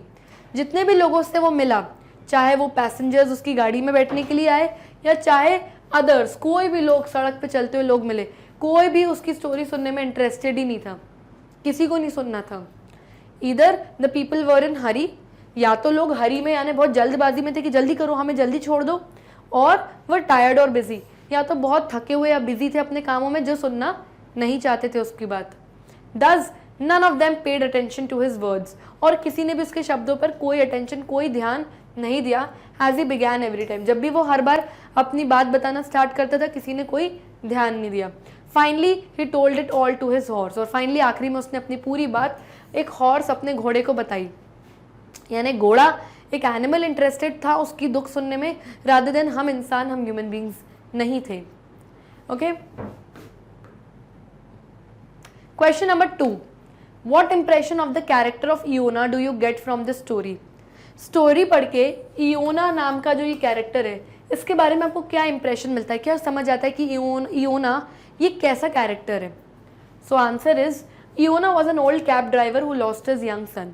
इयोना एक बूढ़ा कैब ड्राइवर है, यानी घोड़सवार, घोड़ा गाड़ी चलाने वाला है, जिसने अपने बेटे को, जवान बेटे को खो दिया है. He desperately wished to talk and share his emotions with someone. वो बहुत desperately चाहता है कि वो किसी से बात करे और अपने emotions किसी के साथ शेयर करे, अपना दुख बताए, अपना दुख लोगों के सामने जाहिर करे. He was so upset that he tried to talk to anybody. वो इतना ज़्यादा upset, इतना ज़्यादा दुखी था कि anybody, जो भी उसको दूसरा बंदा मिल रहा था, उसको अपनी बात बोलना स्टार्ट कर दे रहा था वो. He was stuck in the thoughts of his son so much that he was totally unaware of his surroundings, even the snow. वो इतना ज़्यादा खोया हुआ था अपने बेटे के दुख और दर्द में और अपने थॉट्स में कि उसको अपने आसपास कोई खबर नहीं थी कि क्या वेदर चल रहा है. स्नोफॉल हो रहा था, पूरी स्नो से वो कवर हो गया था, फिर भी उसको कोई फ़र्क नहीं पड़ रहा था. He drove his sledge rashly and brandished his horse more than necessary. वो अपनी स्लेज यानी अपनी घोड़ा गाड़ी बहुत रफली, रैशली चला रहा था, और ब्रांडिश्ड हिज हॉर्स यानी जानबूझ के अपने घोड़े को बहुत चाबुक मार रहा था, जितना नेसेसरी यानी ज़रूरी नहीं था उतना उस तभी भी कर रहा था, क्योंकि उसे समझ ही नहीं आ रहा था मैं कहाँ जा रहा हूँ और क्या कर रहा हूँ. He lost control over his emotions and tried talking to his passengers. Finally उसके इमोशंस इतने भर गए, उसका दर्द इतना भर गया अंदर कि अपने पैसेंजर से बात करना उसने स्टार्ट कर दी. The soldier and the 3 drunkards. पहला पैसेंजर था एक सोल्जर, उससे बात करना स्टार्ट करी, उसने कोई ध्यान नहीं दिया. फिर 3 ड्रंकर्ड्स यानी 3 पियक्कड़ लोग आके बैठे उसकी गाड़ी में, उन्होंने इसको बहुत अब्यूज़ किया, गालियाँ दी, लेकिन फिर भी कम पैसों में मान गया कि ठीक है मैं आपको पुलिस ब्रिज तक ड्रॉप कर दूंगा, लेकिन फिर भी उन्होंने भी इसकी बात नहीं सुनी. He knew it would be difficult for him to earn his livelihood in old age. उसको ये बात बहुत अच्छे से पता था कि इस ओल्ड एज में, इस बूढ़ी उम्र में अपना लाइवलीहुड यानी पैसे कमाना मेरे लिए बहुत डिफ़िकल्ट है. मेरा बेटा यंग था, अगर वो होता तो बहुत एक्सीलेंट कैब ड्राइवर बनता, लेकिन मैं बूढ़ा हूँ, मैं इतना पैसा अपने लिए तो क्या अपने घोड़े को खाना खिलाने के लिए भी नहीं कमा पा रहा हूँ. He even told the horse that if his son had been alive, it would not have suffered and not have had plenty of food to live on. उसने घोड़े को जब स्टोरी बताई आखिरी में तो ये भी बताया कि आज अगर मेरा बेटा जिंदा होता तो हमारे पास प्लेंटी ऑफ फूड यानी इनफ, काफ़ी सफिशेंट खाना मेरे लिए और तुम्हें खिलाने के लिए भी होता अगर वो होता, और हम इतना सफ़र, इतना परेशानी वाले हालत में आज नहीं होते अगर वो होता तो. His condition was of a typical old man who loses his young son and feels helpless and only feels pain. जो उसकी कंडीशन थी वो एक टिपिकल बूढ़े आदमी की तरह हो गई थी, जो अपना जवान बेटे को वो खो देता है और वो बहुत हेल्पलेस फील करता है कि अब मैं क्या करूं लाइफ में, और सिर्फ आखिरी में पेन और दुख और दर्द ही फील करता है क्योंकि अल्टीमेटली उसका बेटा जा चुका है इस दुनिया से. Next question, how does the horse serve as a true friend and companion to Iona. Companion यानी कि साथी, एक फ्रेंड की तरह. तो जो हॉर्स था, इयोना का जो घोड़ा था, वो कैसे एक ट्रू फ्रेंड उसने दर्शाया कि मैं आपका एक ट्रू फ्रेंड हूँ और आपका कंपेनियन हूँ यानी आपका सारथी हूँ, हमेशा एक फ्रेंड की तरह आपके साथ रहूँगा. कैसे हॉर्स ने ये चीज़ दर्शाई? तो आंसर है, When Iona realized that nobody was listening to him and that he had nobody to go to grieve at his loss, he turned to his horse.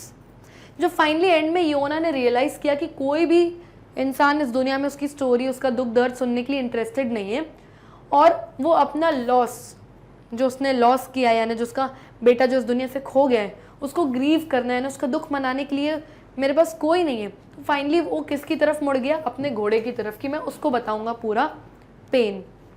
He tried to talk to his passengers, the officer, the drunkards and the young cab driver about his son.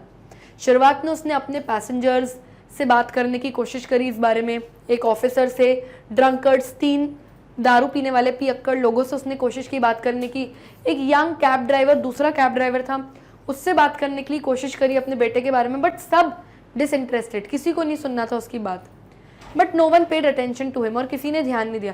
Finally decided to go and look after his horse, और finally उसने decide किया कि मैं अपने घोड़े के पास जाता हूँ, उसको देखता हूँ कि उस बेचारे ने कुछ खाया है कि नहीं खाया है, और उससे बात करता हूँ। So he offered hay to the little horse, तो उसने बेचारे छोटे घोड़े को हे यानी घोड़े का जो खाना होता है, सूखी घास, वो खाने के लिए दिया। As that was all he could, as he had no corn and did not earn so much for he had lost his young son, क्योंकि उसने अपने घोड़े को ये सिर्फ सूखी घास इसीलिए खाने के लिए दी क्योंकि उसके पास कॉर्न यानी दाना जो घोड़ा खाता है वो नहीं था अपने घोड़े को खिलाने के लिए, क्योंकि उसके बेटे की डेथ हो गई थी और इतनी ओल्ड एज में वो कमा भी नहीं पा रहा था इतना, और उसने कमाया भी नहीं था, इसलिए बेचारे घोड़े के लिए दाना या कॉर्न खिलाने के लिए उसके पास नहीं था, सूखी घास थी। Iona goes on explaining the whole story of his son to the horse, और इयोना अपने बेटे के जो डेड सन के बारे में जितनी भी स्टोरी थी वो सब पूरी किसको बताना स्टार्ट करी? उसने अपने हॉर्स को।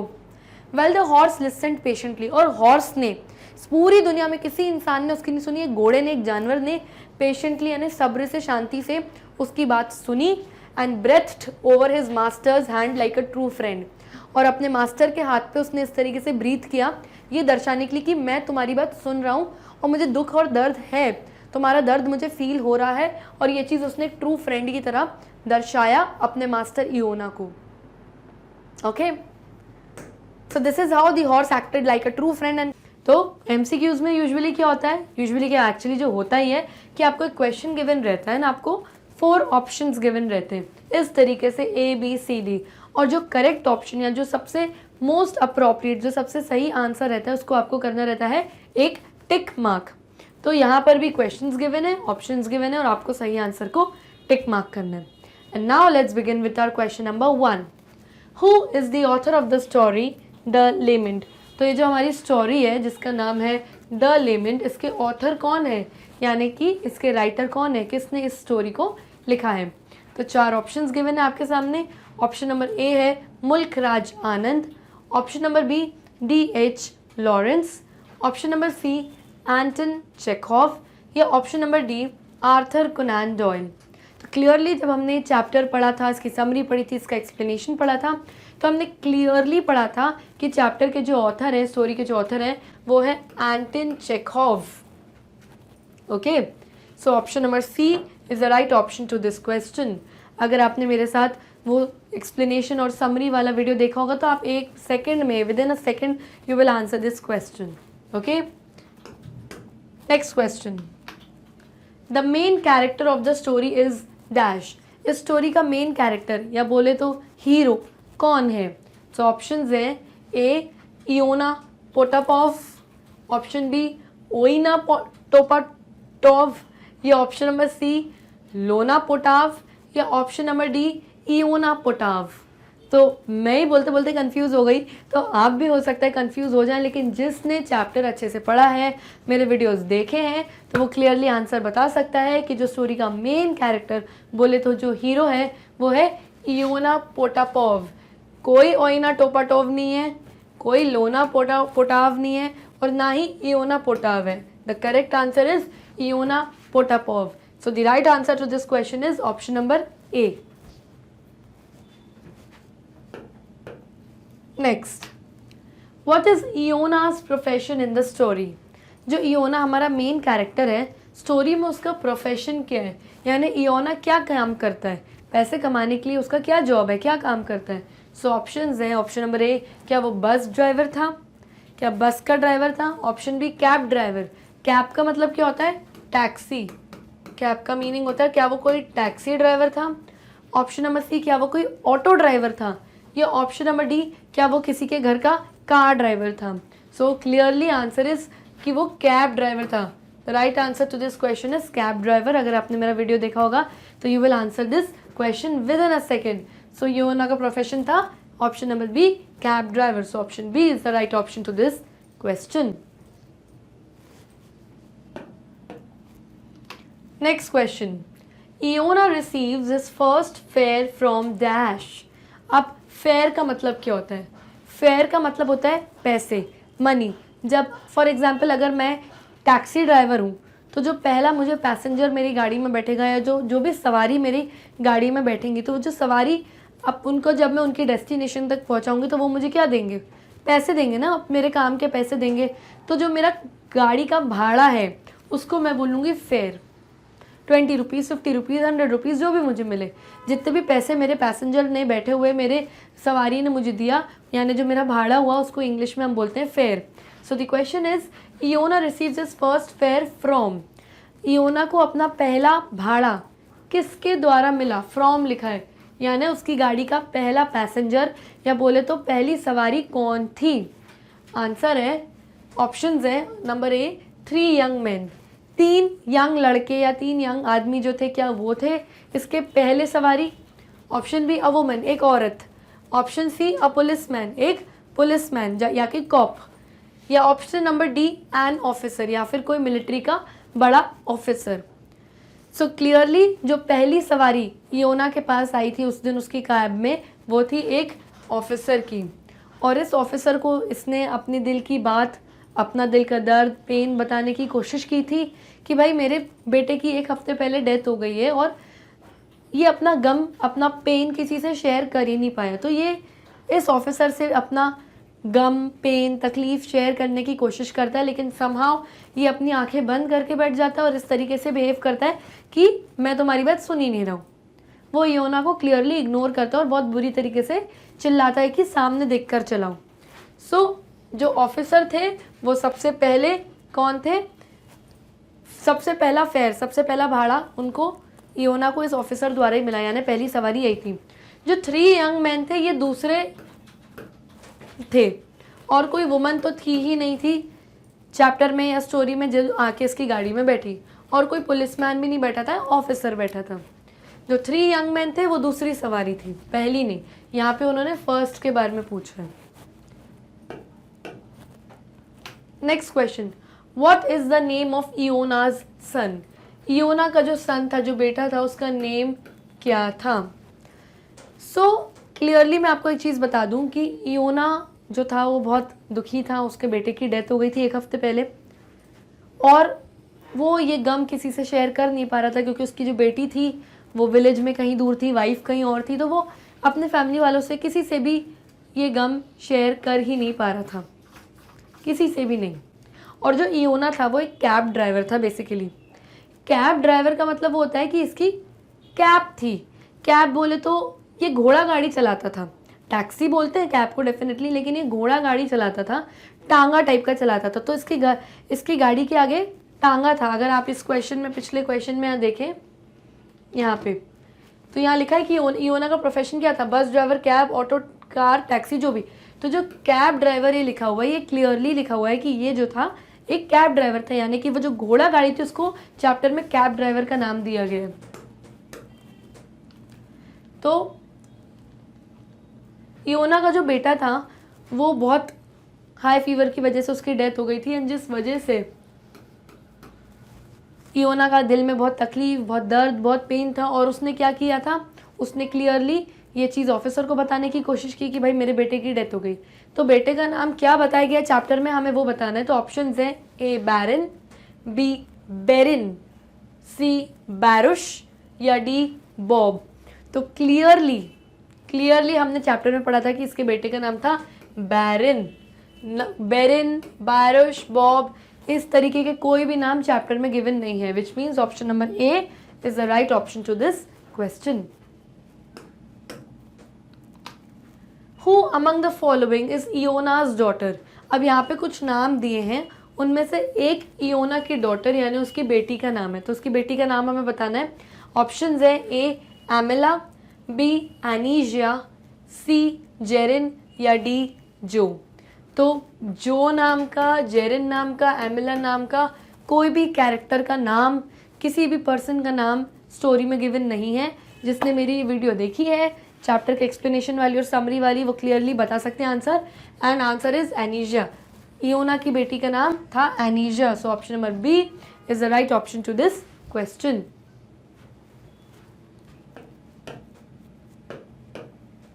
Next, the theme of the story is dash. अब ये जो आपकी स्टोरी है इसकी थीम कैसी है, यानी स्टोरी का मूड कैसा चल रहा है। तो ऑप्शंस हैं ए जॉयस, क्या बहुत हैप्पी, बहुत खुशहाल, बहुत खुशी वाला हैप्पी मूड चल रहा है पूरी स्टोरी का। बी स्कैरी, स्कैरी यानी डरावना, क्या बहुत डरावना हॉरर टाइप की स्टोरी है क्या। सी ब्लैंक, कि कोई नहीं, बिल्कुल ब्लैंक प्लेन थीम चल रही है, ना कुछ हंसी मजाक, ना रोना, ना दुख, ना दर्द, ना कोई स्कैरी होना, बस ब्लैंक एक थीम चल रही है। या डी ग्लूमी, ग्लूमी का मतलब होता है सैडनेस।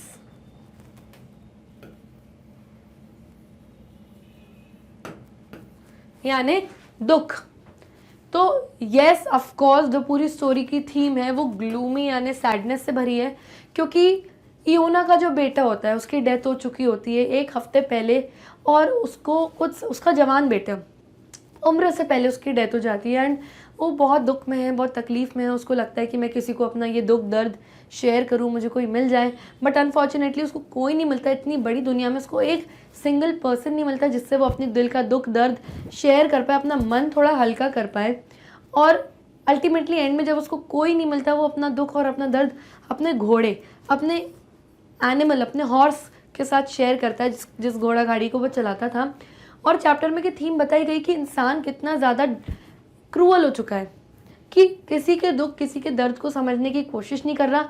यानी जानवर, यानी कि एनिमल्स ह्यूमन से कहीं बेटर है, इंसानों से कहीं अच्छे तो जानवर हैं जो कि किसी की दुख, किसी के दर्द को, तकलीफ को समझ पा रहे हैं।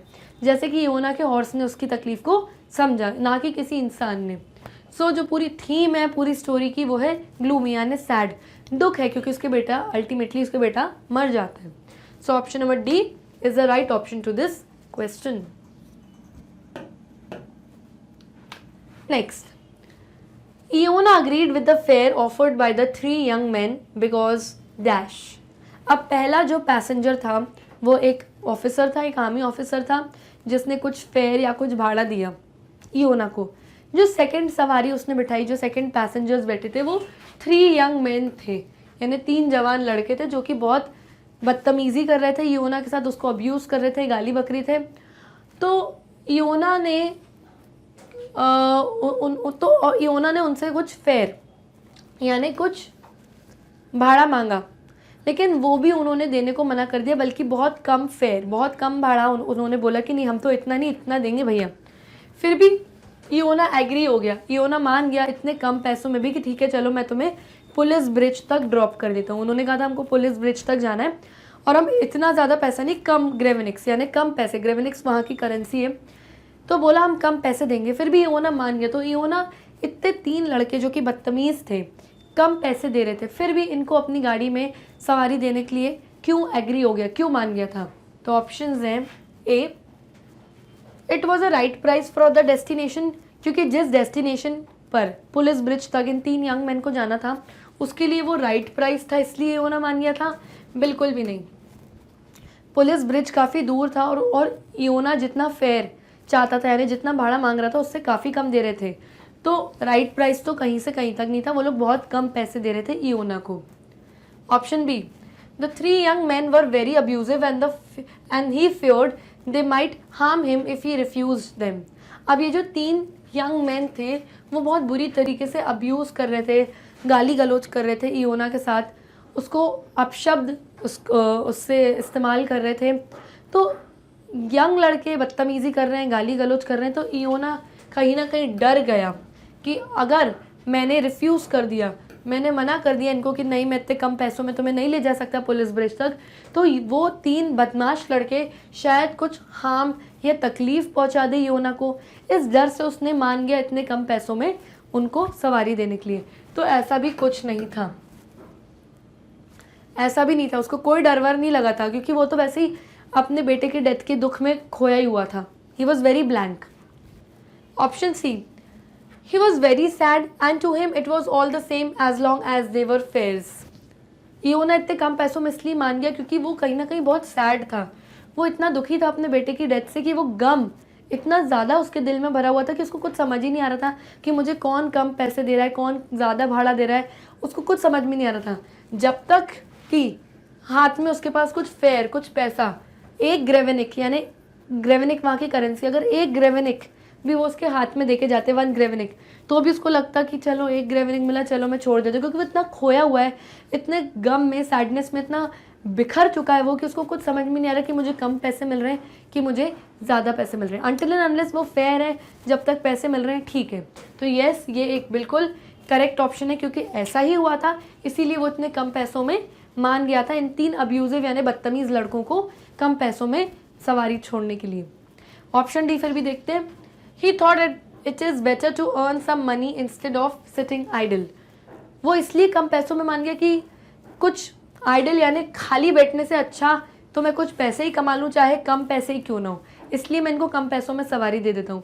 तो ऐसा कुछ भी नहीं था, उसको सवारी मिल जाती थी, कोई दिक्कत नहीं थी, बट अब उसको जो मिल रहा था, जो सवारी उसको जितना पैसा दे रहा था वो मान जा रहा था, because he was very sad. So option number C is the right option to this question. Next, among the 3 young man there were dash. अब 3 यंग मैन जो कि दूसरी सवारी थे इयोना की कैब की, वो तीनों कैसे थे, यानी उनका अपीयरेंस कैसा था वो हमें बताना है। सो ऑप्शंस हैं, ए 2 lanky fellows and a fat one. Lanky का मतलब क्या होता है, वेरी थिन एंड टॉल। वो लोग जो बहुत पतले, बिल्कुल हड्डी जैसे होते हैं और लंबे होते हैं बहुत, तो उनको हम लैंकी कहते हैं। तो 3 यंग में से जो 2 लोग थे वो लैंकी थे, यानी काफ़ी पतले थे और लंबे थे, और एक काफ़ी मोटा वाला था, काफ़ी फैट इंसान था। तो ऐसा नहीं था, 2 लैंकी फेलोज थे ये तो सही था, लेकिन तीसरा वाला फैट था, ये गलत है। 3 lanky fellows and a hump back. अब टोटल 3 ही लोग बैठे हैं गाड़ी में, सवारी में, उसमें से भी वो बोल रहे हैं 3 लैंकी फेलोज थे और एक हम्प बैक वाला इंसान था, यानी एक ऐसा इंसान जिसका कुबड़ निकला हुआ था।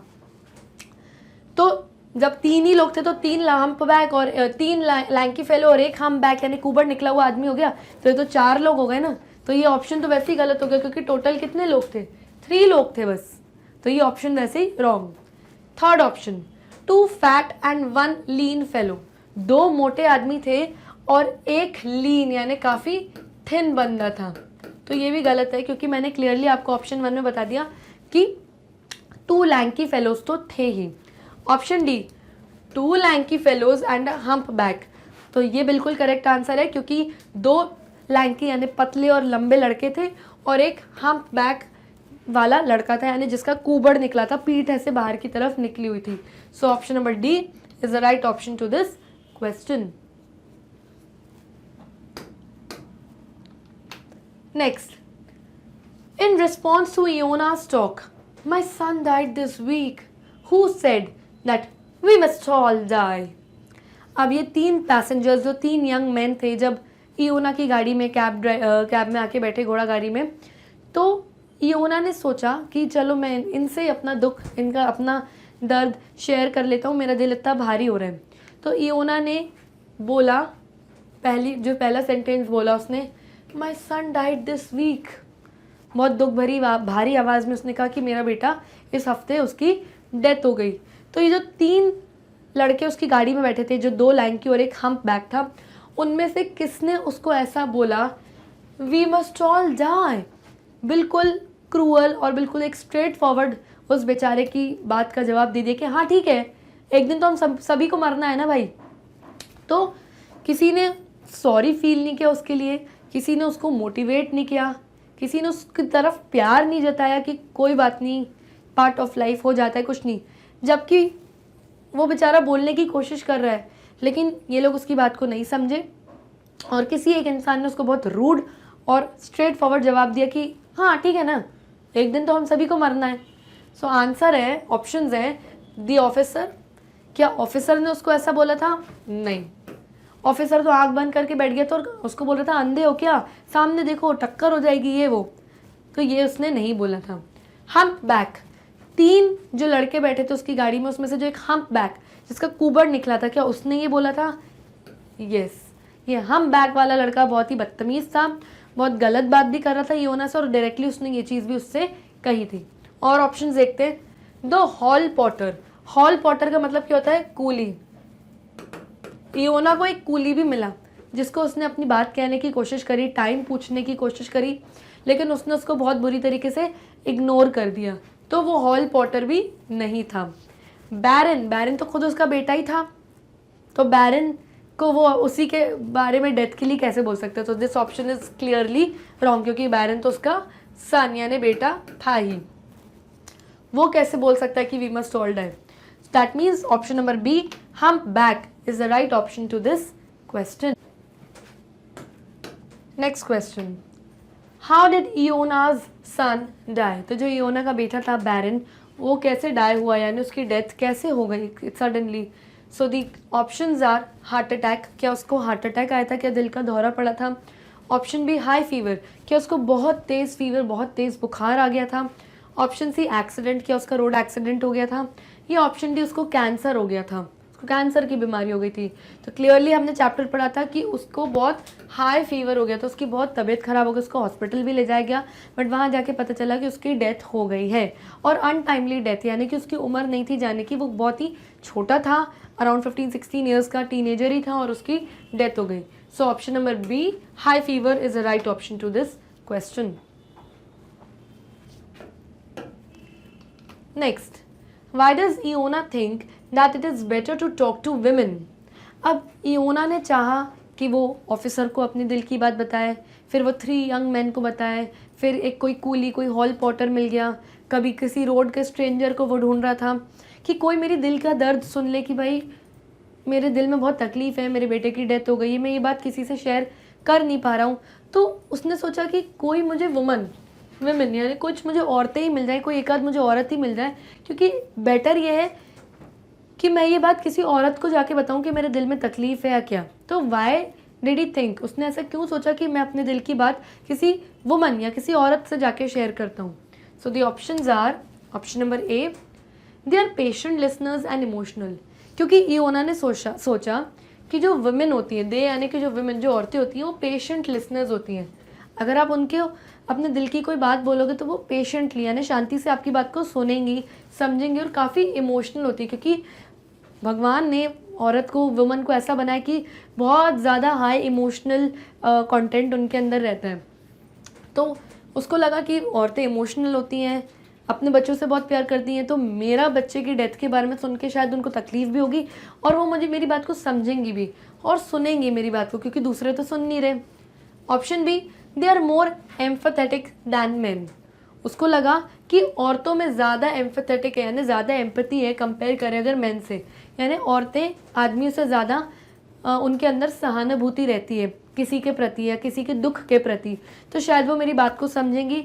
यस, तो ये दोनों ऑप्शन तो बिल्कुल करेक्ट है, क्योंकि ऐसी ही 2 बातें इयोना ने सोची थी कि चलो इन्हीं 2 रीजंस की वजह से मैं किसी औरत को अपने दिल की बात बताता हूँ।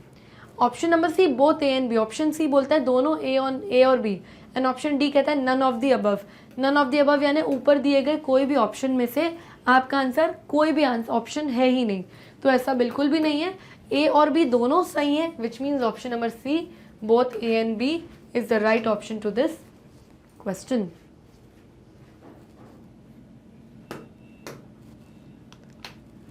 Next, what has been the most painful thing for इयोना?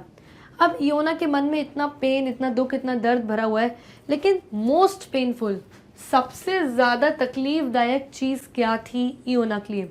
ये चीज़ तो डेफिनेटली थी ही थी कि उसके सन की, उसके बेटे की डेथ हो गई, बट मोस्ट, उससे भी ज़्यादा पेनफुल चीज़ इयोना के दिल में क्या थी? ऑप्शंस है, ए, हिज सन्स अनटाइमली डेथ, क्या इस चीज़ का उसके मन में बहुत पेन था कि उसके सन, उसके बेटे की अनटाइमली यानी समय से पहले ही छोटी उम्र में डेथ हो गई? तो ये एक ऑप्शन डेफिनेटली हो सकता है, लेकिन हम और आगे ऑप्शंस देखेंगे दूसरे। B, the fact that he was not able to share his pain with anyone. सबसे ज़्यादा तकलीफदायक फैक्ट की बात तो ये थी कि ये जो पेन उसके अंदर था बेटे की डेथ का, वो किसी से शेयर ही नहीं कर पा रहा था, क्योंकि कोई उसकी बात सुनना ही नहीं चाहता था। इतनी बड़ी दुनिया में नोबडी वॉज इंटरेस्टेड कि उसकी हम कोई बात सुन लें। Option C, the behaviour of people on the streets who cursed him.